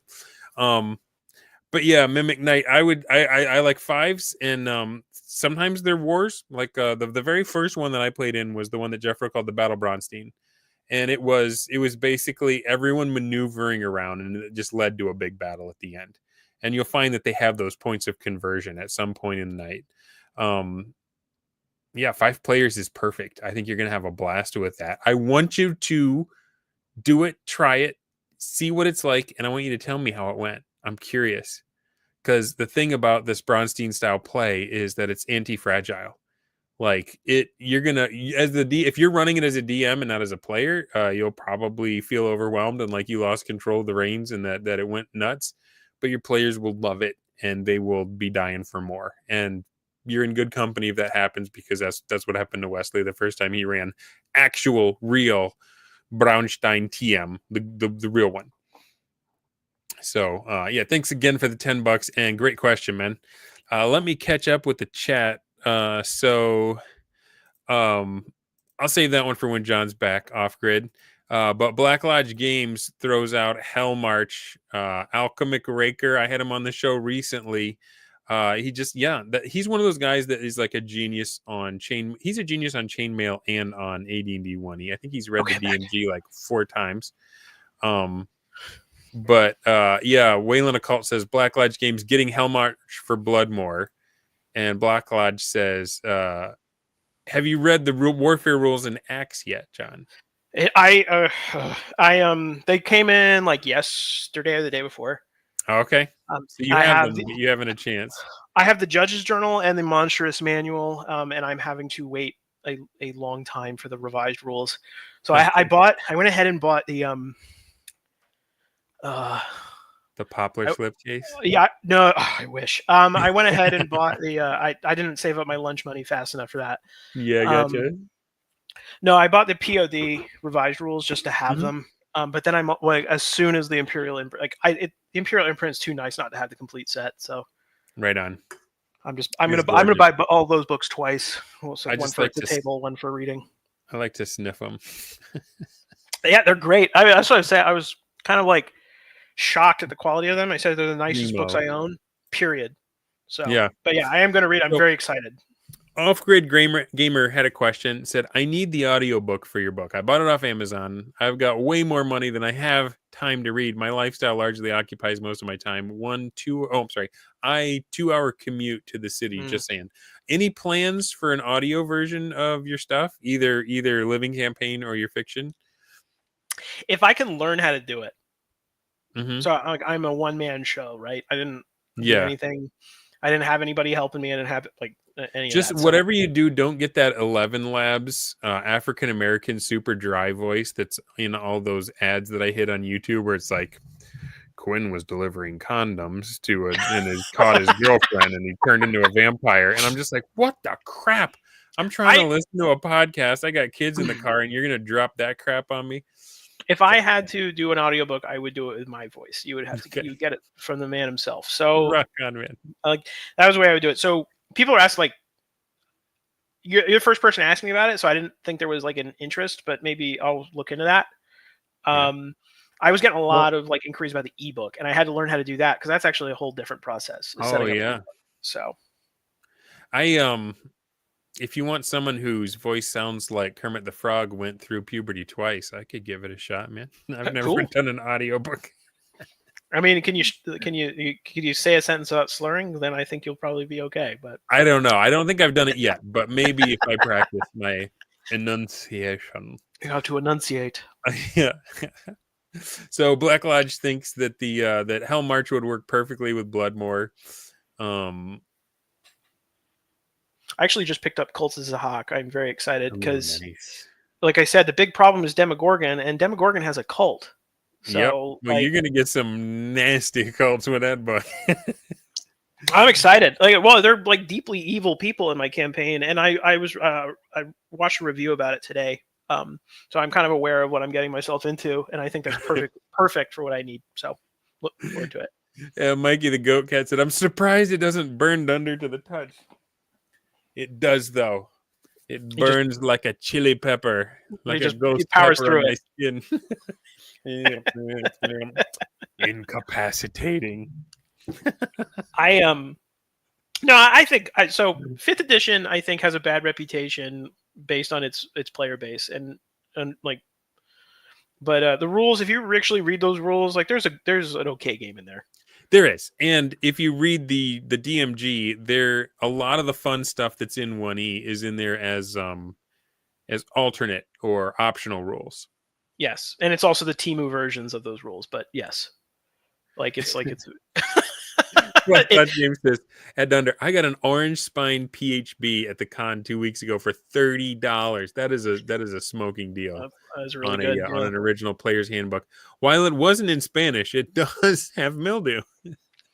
You know, That's I great. live in a very rural area, Mm-hmm. so it is unlikely I will ever have an orange spine Oh, book of my own. So what I had to do is I bought like 5 copies of each of the POD okay. books because they have a glue spine that has begun to fall apart because I do reference it so much. So Did you get the premium paper or the regular one? Like, not the regular one. I probably yeah, I should got have got the it. regular Yeah. ones too, because I like to take out my colored pencils and color stuff, and Mhm. I would feel bad doing that in a nicer one. I wouldn't do that in my orange spine if I had an orange spine. Well, But you, it's all glue, so it's like it falls apart. My yeah. understanding is how the drive-through POD works. So I don't know. So tell me if this works, and I don't want it to wreck your glue, Black Lodge, but like I had my old Star Wars books, my West End Games, D6 system that I found in the basement, and they had that mildewy smell. And I put them in a freezer bag, like one of the big gallon bag Ziplocs, and I just put them in the freezer for like 4 days. And when I got them out of that, it had killed all the mildew, and they didn't smell bad anymore. Because like if you don't have mildew, there's a certain good smell to like older books when the paper has started to kind of like mature and break down a little bit. It has like a good nostalgic smell, like getting on the bookmobile when you were a kid. I don't know if anybody lived in a rural area where they didn't necessarily have access to a library, but the bookmobile would come around, and when you jumped in there, it was like a big blue bus with just shelves of books all in it. It just smelled so good. Hmm. Anyway, I'm rambling, but nice find. I hope you can find a way of dealing with the mildew, and I hope it doesn't infect the rest of your books with the mummy rot, bro. There's a used bookstore like 20 minutes away from me that they have like 1950s pulps, 1960s pulp fictions. So Yeah. I all kind of like I was telling the guy that runs it, I was like, nobody has a bookstore like this anymore. He goes, yeah, well, that's because they got run out of business. I'm like one of the last ones standing. Cyrus Wright said, my version of 5e has, oh, where is it going? How come it's not showing up? Has taco instead of thaco. It's Taco Tuesday. Yeah, seems to be a lot of love for the idea of an audio version of Living Campaign. Waylon Occult says I'd listen to it during my workouts, so I think we would get at least 2 sales. I don't know if that would offset the cost of recording the whole book. Well, But it's a time cost, so whatever. That's what I'm here for. So I think I'll be all right. Amazon's pretty easy to manage. I'm sure I can figure it out. Mm-hmm. All right, I cannot keep up. This chat is just on fire. I cannot keep up with it. But Black Lodge says drive-through quality drives me nuts. So yeah, I'm not wrong. Bradford Walker says, speaking of D6 Star Wars, getting re-up in POD is worth it. I'm not sure what re-up is. I'm not sure either. Is that like I think that if I'm remembering correctly, correct me if I'm wrong, Bradford, but it might be like a fan generated like a next edition. There was 3 editions of the original one. But it might be that they have made their own version of it. Correct me if I'm wrong on that.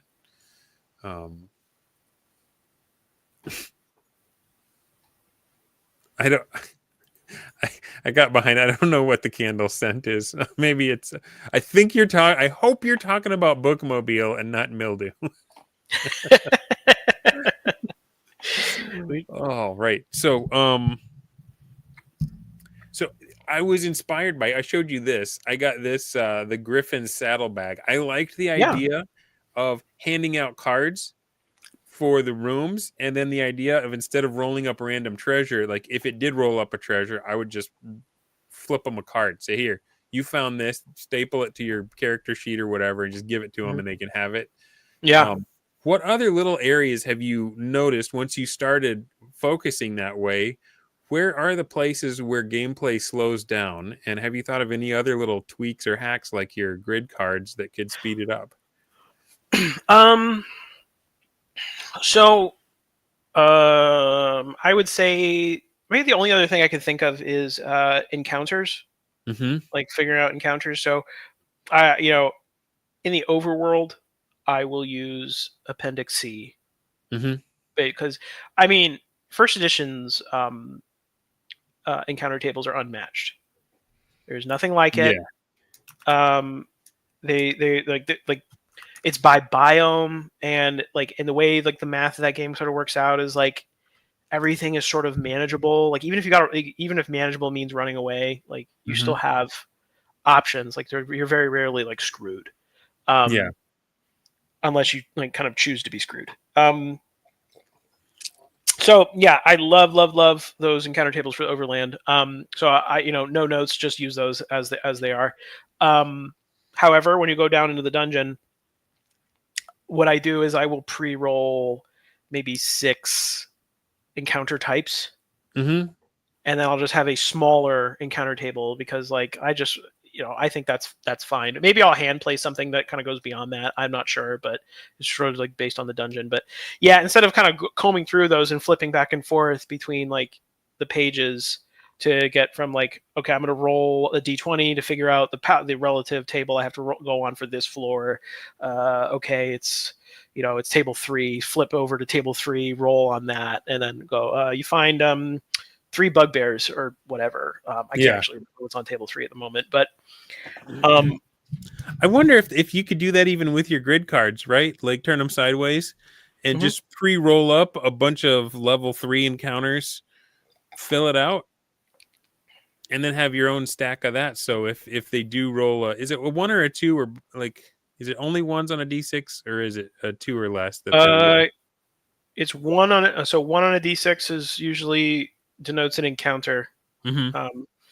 And I'll try to have like 4 hostile, 1 neutral, and 1 possibly friendly. Not necessarily Okay. guaranteed. So you're not Um, rolling up the reaction roll. You're rolling them as prep. no, I'm rolling them. Let me phrase this better. So I do roll the reaction roll still. That's why I say like nothing is. There's the ones that are almost certainly going to be hostile. Yeah, So yeah. like you run into orcs, and maybe these orcs, like I'll still roll a reaction because maybe these orcs are intimidated for whatever Mm-hmm. reason. And then I'll have like a neutral one where it can kind of go either way. And then I'll have like one that's probably friendly, but not necessarily, like if they have a bad reaction roll. Oh, okay. And so So then you let your reaction roll determine which card you draw for that. Well, I mean, I was the one making up the card thing, but yeah, but you let I your usually if you look at it, even like in Cave Lair of an Orc Warband, you'll see that I have pre-rolled some stuff. I think that Mhm. one is mostly hostile because it just it I think that one was mostly hostile just because it was a hostile dungeon. But Yeah, let me check real quick. I feel Yeah, then I like have neutral, like giant centipedes. Giant centipedes are they're just animals. So so I don't know if this was a year or 2 ago, but like I was really into the hype about going no prep. mhm. Um, I Again, I think it's a means to an end. It's a means to Yeah, getting comfortable and familiar with your book control so that you can do it whenever you need to, but then move past it and get back into prepping. But I yeah, feel like because you love it. Let's say that yes, you loved the game, so that's why you prep because you I'm like worried playing. that I may have like strongly counter signaled gelatinous Rube, who was making the point that I've just been making. He's probably if he watches this or is watching the replay, he was probably like doing the Leo DiCaprio meme where he's pointing at the screen. He was like, that's what I was trying to tell you 2 years ago, Moose. Nobody wants to sit there while you flip pages and roll dice, so you can roll them. It's the same as rolling it in the moment. So I'm sorry if you had that moment, gelatinous Rube. You know I love you, brother. Yeah. No, I so what is it? I never said anything. Like I didn't weigh in on that was like going on like hot and Mhm. heavy between people because like I thought because I sort of come down, like I said, like I described We get myself back in to other the podcasts. declarative statements, don't we? Yeah, I describe myself in other podcasts as zero prep agnostic. So it's like Yeah. I think it's a great way to learn how to play a game, and then if you love the game, you will kind of naturally want to get past it. Yeah. So like that's kind of how I look at it. I feel the same way. Part of it is I just love everyone getting riled up and talking about something. Mhm. Yeah.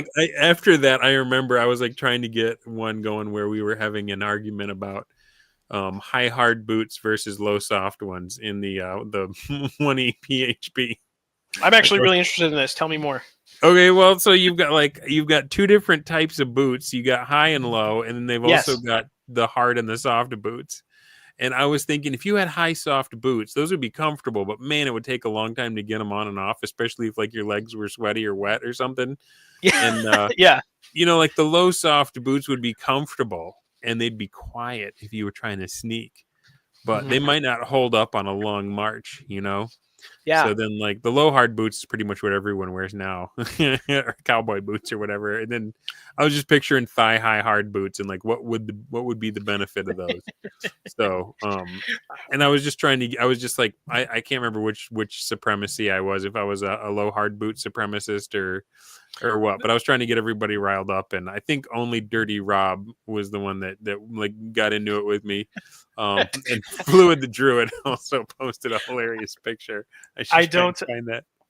I don't remember my position on it. It just tells me that you were really invested. Yeah, and Dornell got into it with me too.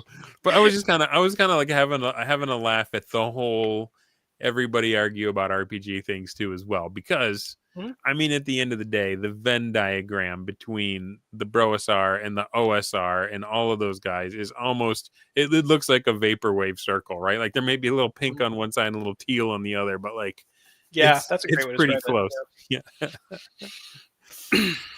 Yeah. Well, I've always, I mean, that's a lot of time. Like I don't weigh in on those debates because honestly, I just I watch those debates. I know exactly like what goes on in them because I think they're really interesting. But people I have get mad though, man. They get into it's so funny. Yeah, I have exactly one litmus, and it is does this make better games? Yeah. And and are the people involved trying to make better games? And those are well, maybe two. So that's two litmuses. That's an axis. It's the law of chaos. It's the law of chaos and good evil axis, right? And it's like, so if they're trying to make better games, and and it's like, and they're sort of sincere in that, I generally sort of fall on that side, even if I don't necessarily like maybe agree with their conclusions. So. Yeah. I think that's a real driver for me too, is like I really don't care if you're rude to me. If I think you can make my game better, I'm going to pay attention. Yeah. Now, I say that there may be some people that I'm just like, I won't give them a chance because of something that went down. And maybe I should rethink that and be more open to those people in my heart. But, like, yeah, if someone's going to tell me that the thing that I've been interested in and the thing that I've been researching and trying to apply to my own gaming, if they're going to say, don't do that one, do this one because it's better, I'm going to be way more interested than if they're just ankle biting me and trying to get me to stop trying anything, especially if I say, well, what should I be doing then? And their answer is, well, the rules don't matter. Just make up your own thing. Because I'm like, I guarantee that I am not a better game designer than Gary. You may be at your table and you may have 40 years of experience and whatever, but like for me, I want to learn this. Yeah, I want to learn this game the way it was written. I want to learn all the parts of it and all of the load-bearing rules and all the corners and stuff before I start trying to become a game designer on my own. Maybe that makes you better than me. So be it. I'm fine with that. I want to play actual AD&D, right? Yeah, well, I just like, and like, if you hold their feet to the flame, like they will admit that maybe knowing what you're talking about is probably a good spot to start. If they must admit that. Yeah. So, I mean, like a lot of it just kind of comes down to like optics, and that's the part I sort of get like really tired of. Yeah. So, like, they just get mad at like the decorum of the thing. And you know, I love a true believer. You know, like in that way. Like even if you like, to some extent, even if I like kind of hate what you believe, I sort of I at least respect the sincerity in which you believe it. You To can some extent. tell when the zeal is real, when they're not just going Yeah. through the motions. Like believing something, you know, like I have sort of an inherent respect for that, even if I sort of like, even if I put myself opposite it, right? Yeah. So like I will fight you if like if it's like if I consider it evil enough, but there will be sort of a begrudging respect. Um, and this is why like I don't really like I there's people I interact with that like, people don't really understand like why I haven't like blocked them or whatever, and it's just because like they believe what they're telling me, and Yeah. like at the same time like and like to a certain extent like I draw the line, like so I do block people when they start like picking fights with my mutuals in Yeah. my comments, and that's just because I don't want to have to wonder if somebody's going to come in like, you know, swinging like when I post something. Mm-hmm. I can't have that. But Yeah. like you're in my house and like you're picking on my house guests, and like I, you know, that's a problem for me. But yeah, It's like I like don't know. that scene in Firefly when they're eating on the first episode, and Yeah, Jane's like just saying stuff that's all raw in front of little Kaylee, and Mal just looks at him and goes, "Leave my table." yeah, He's just like, pick up his yes, plate and go. Right? He's like, yeah. He's like leave this table right now. "Yeah, You know, and it's just like he's like kind of like throwing his weight around. He's like, I'm in charge. Like this is my mm-hmm. house, right? This is not. And These are not the ways that we're going to treat each other at my dinner." Right? yeah, right. And that's sort of how I feel about it. Like so when I post something. So yeah, if you're like coming into my, if you can go swing in your own stuff, like you're commenting on other people directly, like I'm cool with Mm-hmm. that, because I'm not going to sit here and be like everybody should just be nice. Like I don't, Yeah. like I am very cordial, I'm very nice to people, but that doesn't necessarily mean like I'm like allergic to a good old fashioned brawl. Like, Yeah, you know, right. if like It's if B sometimes just Dubs, fun to argue. I hate that right. about myself that I rise to that but you know. I know, like I don't know, like if B Dubs wants to go like scorched earth on somebody, like like he's a good mutual. Like he's like we like I like to think we're pretty friendly, and I think so of it like when your character dies in D&D. yeah, Like if somebody lights me up a good one but it's hilarious, uh-huh, I got to give them props for that. yeah, A Varg hit me with he said me and the Broasar were monolingual. And I was like, you know what? That is such a sick burn. Respect. And like we follow each other now. He and I mhm, disagree on every single topic we talk yeah, about. And we disagree as hard as we possibly can, except that we yes, both enjoy role-playing games. But like mhm, we started off arguing about Dungeons and Dragons. And but I can see why how he got to where he is with Dungeons and Dragons, like first mhm, edition. Um, I feel like the rules as written were balanced and meant for the game, and he's like he will put on a suit of chainmail and go swimming to see how how far you can. yeah, Right, so it's we're like mutuals now, we're yeah, mutuals now, and that was the post that got me to be like, okay, like I think like, yeah, you know, I also like I understand where you're coming from. Like we disagree on a lot of things. I like he's pretty set in his ways, so I don't really yeah, want to yes, that. and like But yeah, there's stuff that like yes, you but could get canceled for even talking to him about it because you know if you just bring it up, he's gonna go hard in what what he yeah, thinks. Um, so yeah. but But here's the but thing: I don't he feel did like put all on my chainmail friends. and swim in a lake. So Yeah, I don't. I don't feel like all my friends need to get along with each other. mm-mm. And I know that like I may put myself in trouble as like the swing vote between parties that vehemently dislike each other or make each other angry. I shouldn't say they Yeah, dislike each other, make each other angry. yeah, it's hard to Um, just like somebody you haven't seen in real life. but yeah, but I'm just like, well, I don't know him like that, and maybe I'm just always playing a Bronstein. Maybe I'm just always making the alliances. I don't know. I Yeah, don't know. I do feel absolutely blessed to have access to people like you and Griff and B Dubs and like the really big minds in this movement. And I mean I'm like look at who's in the chat tonight. Bradford Walker, yeah, Black Lodge Games, Harmony Ginger, Whalen Occult. I mean, I got really cool people that show up for my show, and like a lot of them have been on it. It's like I pinch myself all the time. It's like, how is this little weird old Timu Magnum PI mustache man? So thank you guys. Honestly, thanks everyone that's been on the show, or especially people that have watched it, interacted in the chat, even when you distract us and you get us off topic.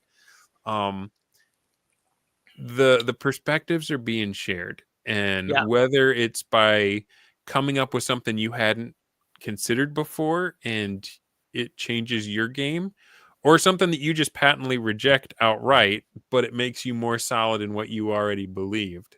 Like, I feel like we're doing good work here. And so even if we disagree, we're in the same hobby and we care about the same stuff. And I may not be on your side, or I may not be on your team, but I'm on your side. Let me put it that way.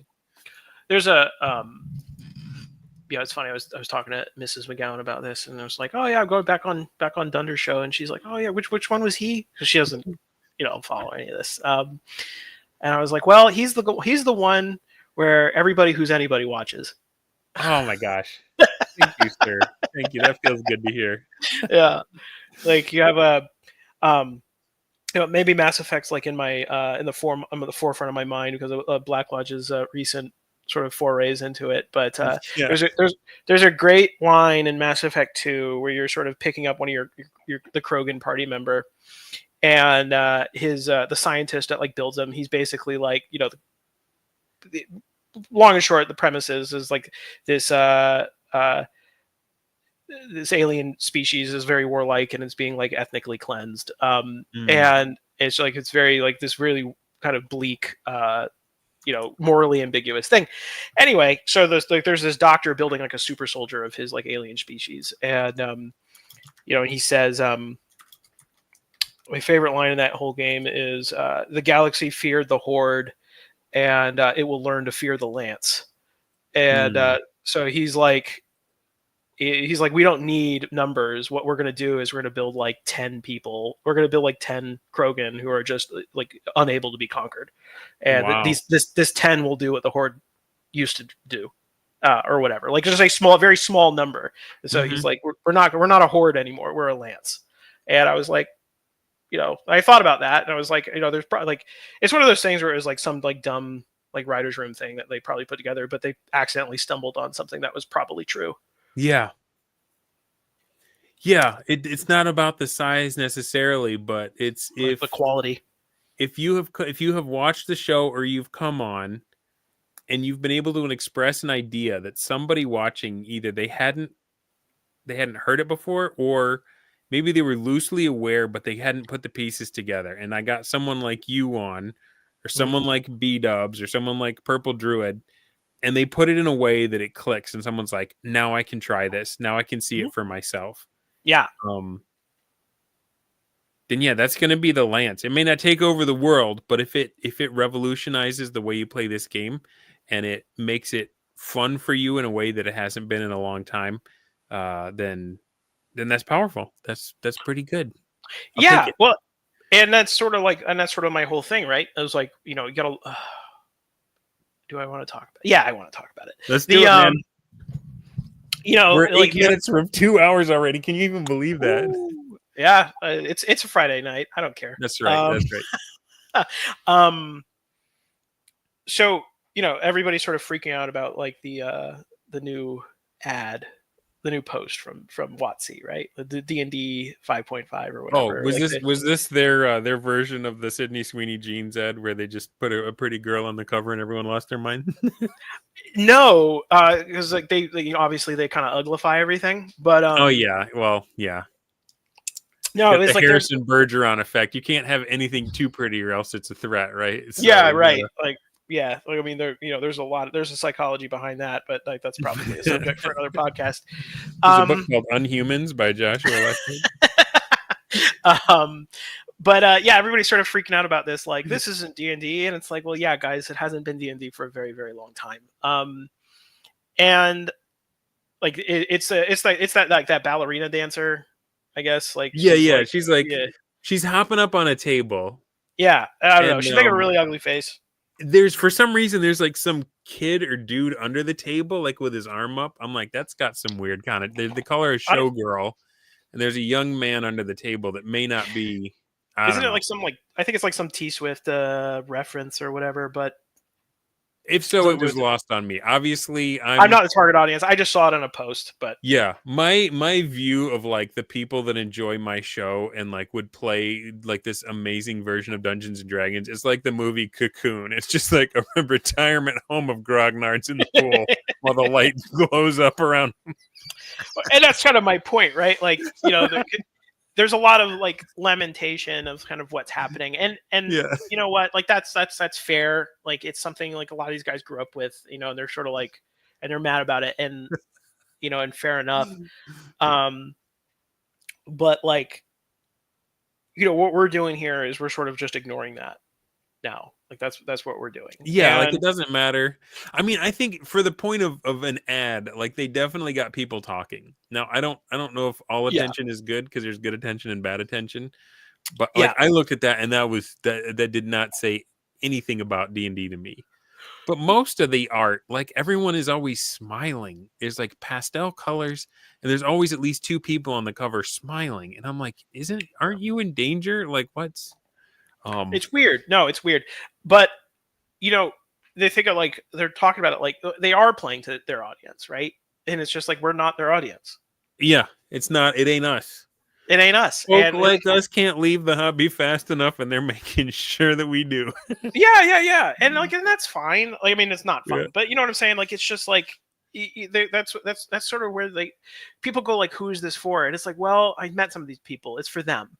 Yeah. Like they exist. They do have an audience. Oh They do yeah. have people They that buy their love it. stuff. They love it. Mm-hmm. So and that's kind of what I'm like looking at, like when I see that, and I just kind of realize that it's just really not for me, and I'm going to kind of go off and kind of do my own thing, which is Yeah. also why the Lance is the clubhouse. Yeah. Okay, like so because it's not like it's something that's not like the clubhouse is an economic driver in the sense of it keeps everybody employed, like gainfully employed. Mm-hmm. Because I'll tell you right now, like, so I'm not going to go into too much detail about what I do for a living, but I work with, very high class clientele at this point in my career. Okay. I sort of stumbled into it. Cool. And I don't work directly. I'm sort of in an operations. I'm not in production. I'm in operations, but, which is different. However, I do have access to some of these people, and spoke to them and stuff. And Mm-hmm. the highest strata of our society all function inside of clubs. Interesting. Are you paying So attention to this, Bradford? Bradford was the first one that got me even thinking about the clubhouse mentality. the club is a real thing. There are whole industries dedicated to clubhouses. Look it up. Clubhouse construction is a thing that, like, there are construction companies that exist to build clubhouses. Wow. Okay. I So want like if one. you I want a yeah. clubhouse. And if you don't like, so if you like don't believe it, like there are like specialized people that like work with clubs. And so if these people, and I guarantee like these people are doing just fine. Yeah. Like, it is not a dry business, but so that's what I'm saying. So, and it used to be everybody was kind of part of a club to some extent. Like my grandfather, like I said, like to my grandfather was part of a club, right? Yeah. I talk about it a little bit in my Substack article about clubhouses. Hold that And thought for a second. I don't want this to get too old. Barrows Books, $19.99. Thank you so much for the super chat, bro. He says, fire host, fire guest, fire stream, have some Chipotle on me. Thanks, bro. I will be making use of that for sure. When YouTube releases the funds. Really appreciate the support, man. so All right, so clubhouses. yeah, so like the clubhouse is sort of like, I believe the clubhouse is sort of the future, and the clubhouse is, you're not going to get groundswell at the clubhouse. The best clubhouses, the best clubs are ones that aren't like they do not publicly advertise. Like I personally know of clubs where I could go to their website and I need to have a password to access the guest portion of their website. Okay. They are highly, highly exclusive, and and they're old. That's the thing too. Is like they're not new. Like, are we talking like the old dinner club type stuff? Like when you read old like Charles Dickens fiction and stuff, where they have like Sure. the giant fireplace you could roast a bear in. If there's an old hotel in your town, it probably had a parlor at one point, and that parlor is probably the origin of one or two clubs in your area. Interesting. If I had to guess. So, yeah. So that's my point. So I'm looking at that. So the club, like, I heard about Bradford like talking about the club, and I was kind of like, oh, and I took it seriously, and then I kind of got into what I'm doing now, and now I take it very seriously because it is real, it exists, and it thrives in certain parts of our society. So, and that's kind of why. So what I'm trying to do is like, and that's kind of why the important bit is that it is in real life. So I think Discord is great. I think a lot of these guys are putting something together, and I think it's awesome. And I think the online portion is the first step to metastasizing something real in real life together. So Discord has made the Discord has made it possible for like Living Earth, right? Living Earth is a club, you know. And Wibb's Toesbin says, I once was looking to buy a pool table. I found these guys selling one from their clubhouse. They had a stripper pole built into their clubhouse. Yeah, a lot of these things are like pretty wild. A lot of these clubhouses, man, like what they got. So I mean, I haven't seen that personally, but I've seen like stuff with like pools and spas and like all kinds of really nice stuff. Like golf. Golf there's a lot of like golf like that. Bradford says, I've known about elites and clubhouses for many years. Yeah. And you know, I'm sure, I think a lot of lawyers are in clubs, things like that. But anyway, so that's sort of what we're trying, like that's what I'm trying to do here in my real life. Like I basically set a goal for myself to be like, I need 10 people who are the best at what they do, who like love this game the way I love this game. And I've gotten to the point where I've got about 2 in myself. I need 7 more. But I got people who are good at this game and like this game, but they don't love it the way I like we do, you know? So it seems to me to build an ideal club in your area, because I feel like I can go online and I can play with elite players because we're finding each other online. Yeah. But in your area, you've either got to find people that are already into it, or you've got to somehow find a way to cultivate them. Yes. Give them a taste of it, and then to challenge them to get better. Yeah. And so there's a very common phrase that kind of goes around like on like, you know, I'm ashamed to say that once upon a time, about 10 years ago, I was on Reddit very frequently. Reddit. Yeah, I know. Yeah, I know. I'm, you know, I'm reformed. So don't, you know, I disavow. But, you know, once upon a time though, like a very common phrase that goes on in like the Reddit D&D subreddits is bad D&D. What is it? No D&D is better than bad D&D. And like, I think that's true to some extent, right? Yeah. So, well, because I mean, that's the thing is video games can recreate a lot of bad D&D, what it does, and you can play it for an hour and turn it off. Right. And you don't ever have to like hurt anybody's feeling to quit. Yeah. D&D, like, if you show up, it's going to be 3 to 4 hours before you get out of there. Yeah. Right. And you're going to sit there seething sometimes. Like I've been through some really painful sessions. I've had fun in this, ain't it? You know? Yeah. So, but when you're trying to build players from nothing, like if you're trying to manifest a group from nothing, I got bad news for you. No D&D is not an option. You're going to have to go with bad D&D. Yeah. And you're sort of going to have to suffer through that. And I feel if I go to the friendly local gaming store, I'm going to find, I mean, it is the people that appreciated the ad this week. It is the people that that ad was for is mainly who I find there. Yes. I feel like the guys that tend to agree with me either politically or philosophically or religiously Mm-hmm. don't bother with D&D.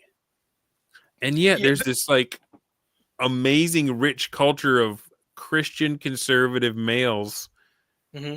that play it online. And so it's like, I know we're out there, but we're not No, we're not coming up out of our prairie dog holes for in local.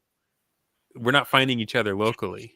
you're not finding each other locally, and that's sort of like why. So because they're all kind of afraid to like talk about that, right? Yeah. Like, so they do go to those places, and D&D is like huge in our circles. Like it's like, I see in on like bigger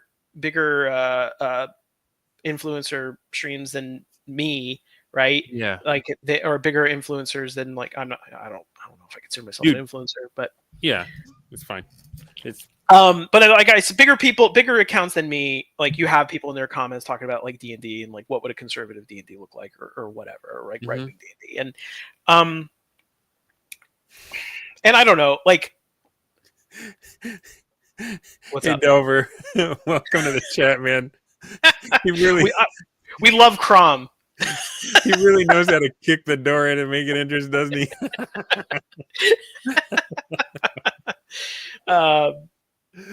But yeah, so I don't know. Like my thing is like you sort of have to. You're gonna have to go through a lot of bad D&D with people who aren't a good fit for your game. If you're trying to build a club from nothing, or if you're trying to build just a group from nothing, like not let alone a club. But so in those bad games, right, you're gonna have like pay attention. Like so when you're having a bad time, pay attention to who's getting frustrated with their buddies. Yeah. And those are the people you're gonna want to talk to. The ones this is boring. It sucks. It's lame. The ones who are like the ones who are sort of like getting in the nitty gritty about things that don't matter. The people who are getting mad at their friends are the ones you're going to want to talk to, and those are the ones you're going to be like, "Hey, this game ain't working." Yeah. How would you feel about a VIP game for just like people who are like into what we're doing? And you can you can have like, so from a seed bed of crap, some seeds can spring. Right. It's like almost like a rave where like you got to go to the parking lot to get the location for the next clue. And like, yeah, you're driving all over until you finally find, okay, here's the real deal. And that's kind of what I tell people is you're just going to have to like, if you're trying to like manifest something from nothing, you are going to have to suffer stupidly for a little while. And just to find crumbs of people who are interested in what you're pulling together. Yeah. You just like walk up to the person at the football game. What is the best initiative? By side. 4:00 in the parking lot. Understood. Like my AD&D game is made entirely of people who were the only, like I ran like 6 or 7 bad games with dozens and dozens of people between them, and I got like 4. And I was like, I thought I approached like of all those games, of all those people, I found 4 that were into it. And I was like, hey, why don't we just have our own game? We don't have to invite these people back. And they were like, yeah, let's do that. And now we meet at my buddy's house, and we just play. And those people, like, they weren't having fun. So it's like not like they were texting me. Yeah, right? yeah. So like it was a clean break. I just stopped texting them. Like it could be everybody wins. It could be as pugilistic or as clean as you want it to be. It doesn't matter. Like if you want to be like an asshole about it, you can. If you want to, if you just want to quietly exit stage right, you can do that too. But yeah, that would be my recommendation. Is somebody who's trying to build a game, it's just like, man, if you want to have the best game possible, unfortunately, you are going to have to start with some mediocre games, mediocre sessions, but keep the active sonar pinging away, and pay attention when you see glimmers that somebody might be capable of more. Yeah, that would be my recommendation. It's not perfect, but what is? And I don't know. I think that's a little more actionable than like people going like, I don't know. Dev goes, in centuries past, this was just called making friends. Touche, man. Touche. In Fair the enough. era of bowling alone, we need to rediscover the old ways. No, you really just sort of have to like force it. And like, I don't know, maybe I am speaking to, so I am a millennial. I am probably a middle millennial, I think. I Okay, don't think I'm an older one. I don't think I'm a younger one. I think I'm firmly in the millennial camp. I'm like between, 1990 and 1991. right on. And As a Gen Xer, I have no beef with you or your kind, sir. yeah. Yeah. I don't know. I learned very like quickly that my upbringing was very different than my peers. So my father was a late boomer. He's a young boomer. And I like to call my dad the good boomer. The good boomer. Did you Yeah. ever watch the cartoon The Tick? Yes. Yeah, I The did. original Tick. Mm-hmm. There was one of my like I don't know if anybody would let me do this, but I want to play a superhero role playing game, and I want to recreate one of the characters from The Tick because it is the most hilarious concept I've ever heard. His name was the Baby Boomerangutan, and he was wearing a gorilla suit, but it was just a dude's head sticking up, and he had 3 baby dolls attached to his belt. And he would always grab the center when he called it the middle child, and he would throw it like a boomerang. They would just whip around going, "Mama, mama, mama," and like it would just like clobber somebody and come back to him.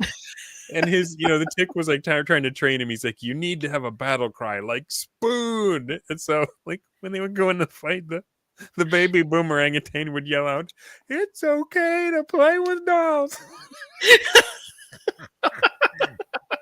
So, long story short, you should not allow Dunder Moose into your Supers role playing game because I will wreck it with my stupid character.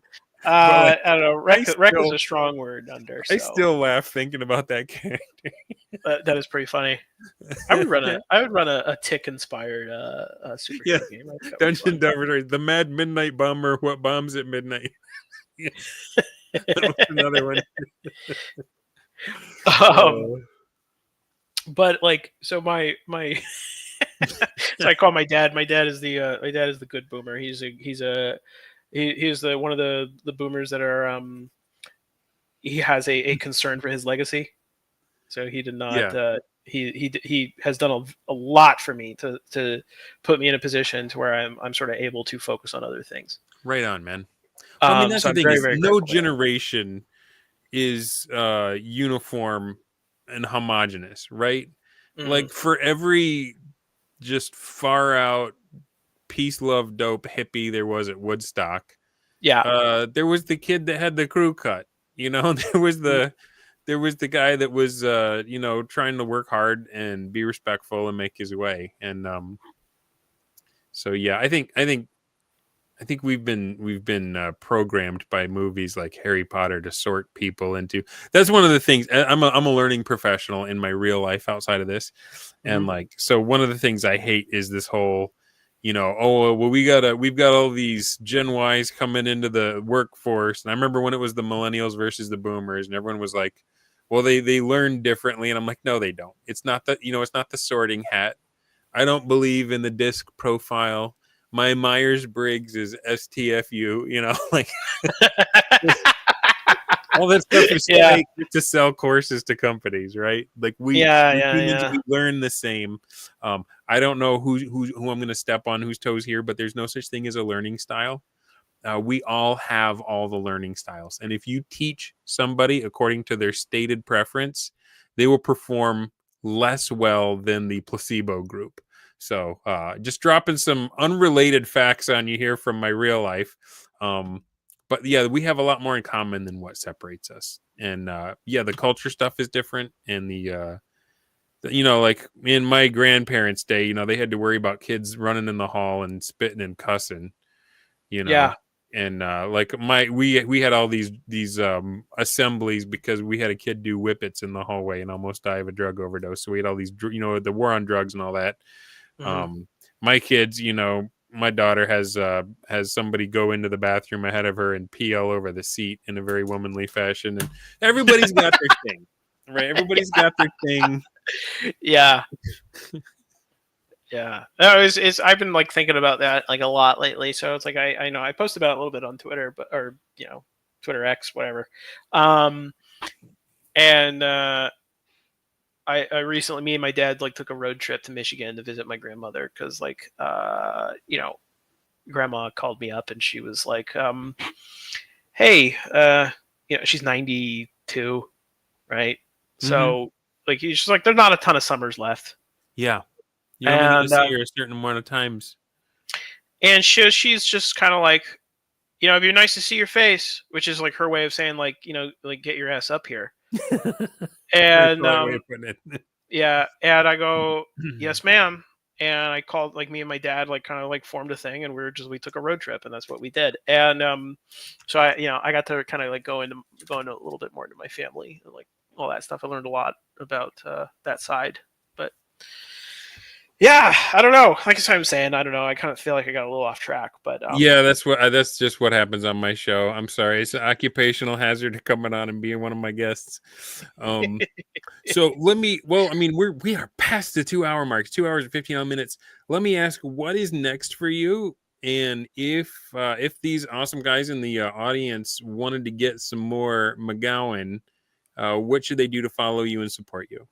all right. So my big project right now is the Substack. I'm going to be doing a lot of stuff I'm going to be doing my high stakes solo game, which is going to be novelized. So I'm going to be organizing it in chapters, like a chapter book. It's going to be a serialized adventure. The main body is going to be pure adventure. The footnotes are going to be the dry rolls. So you will get to see how the adventure has come together based on what I've rolled. I will not fudge my rolls. I will eat if I just wasted a bunch of money commissioning some badass art, like that's fine with me. Like that's what this is about, right? Hey Like man, if George Martin can kill the most likable characters in his book and keep going, I think there's room for you. yeah, I think I'll be all right. So, but I was just saying, I think that adds a layer to it, right? A layer of tension. Mm-hmm. So that's why I kind of emphasize it the way I do. Well, and it ups the stakes. Yeah. It sure does. And on my side, I was really literally like sweating bullets in my office, rolling for chapter 7. So, um, awesome.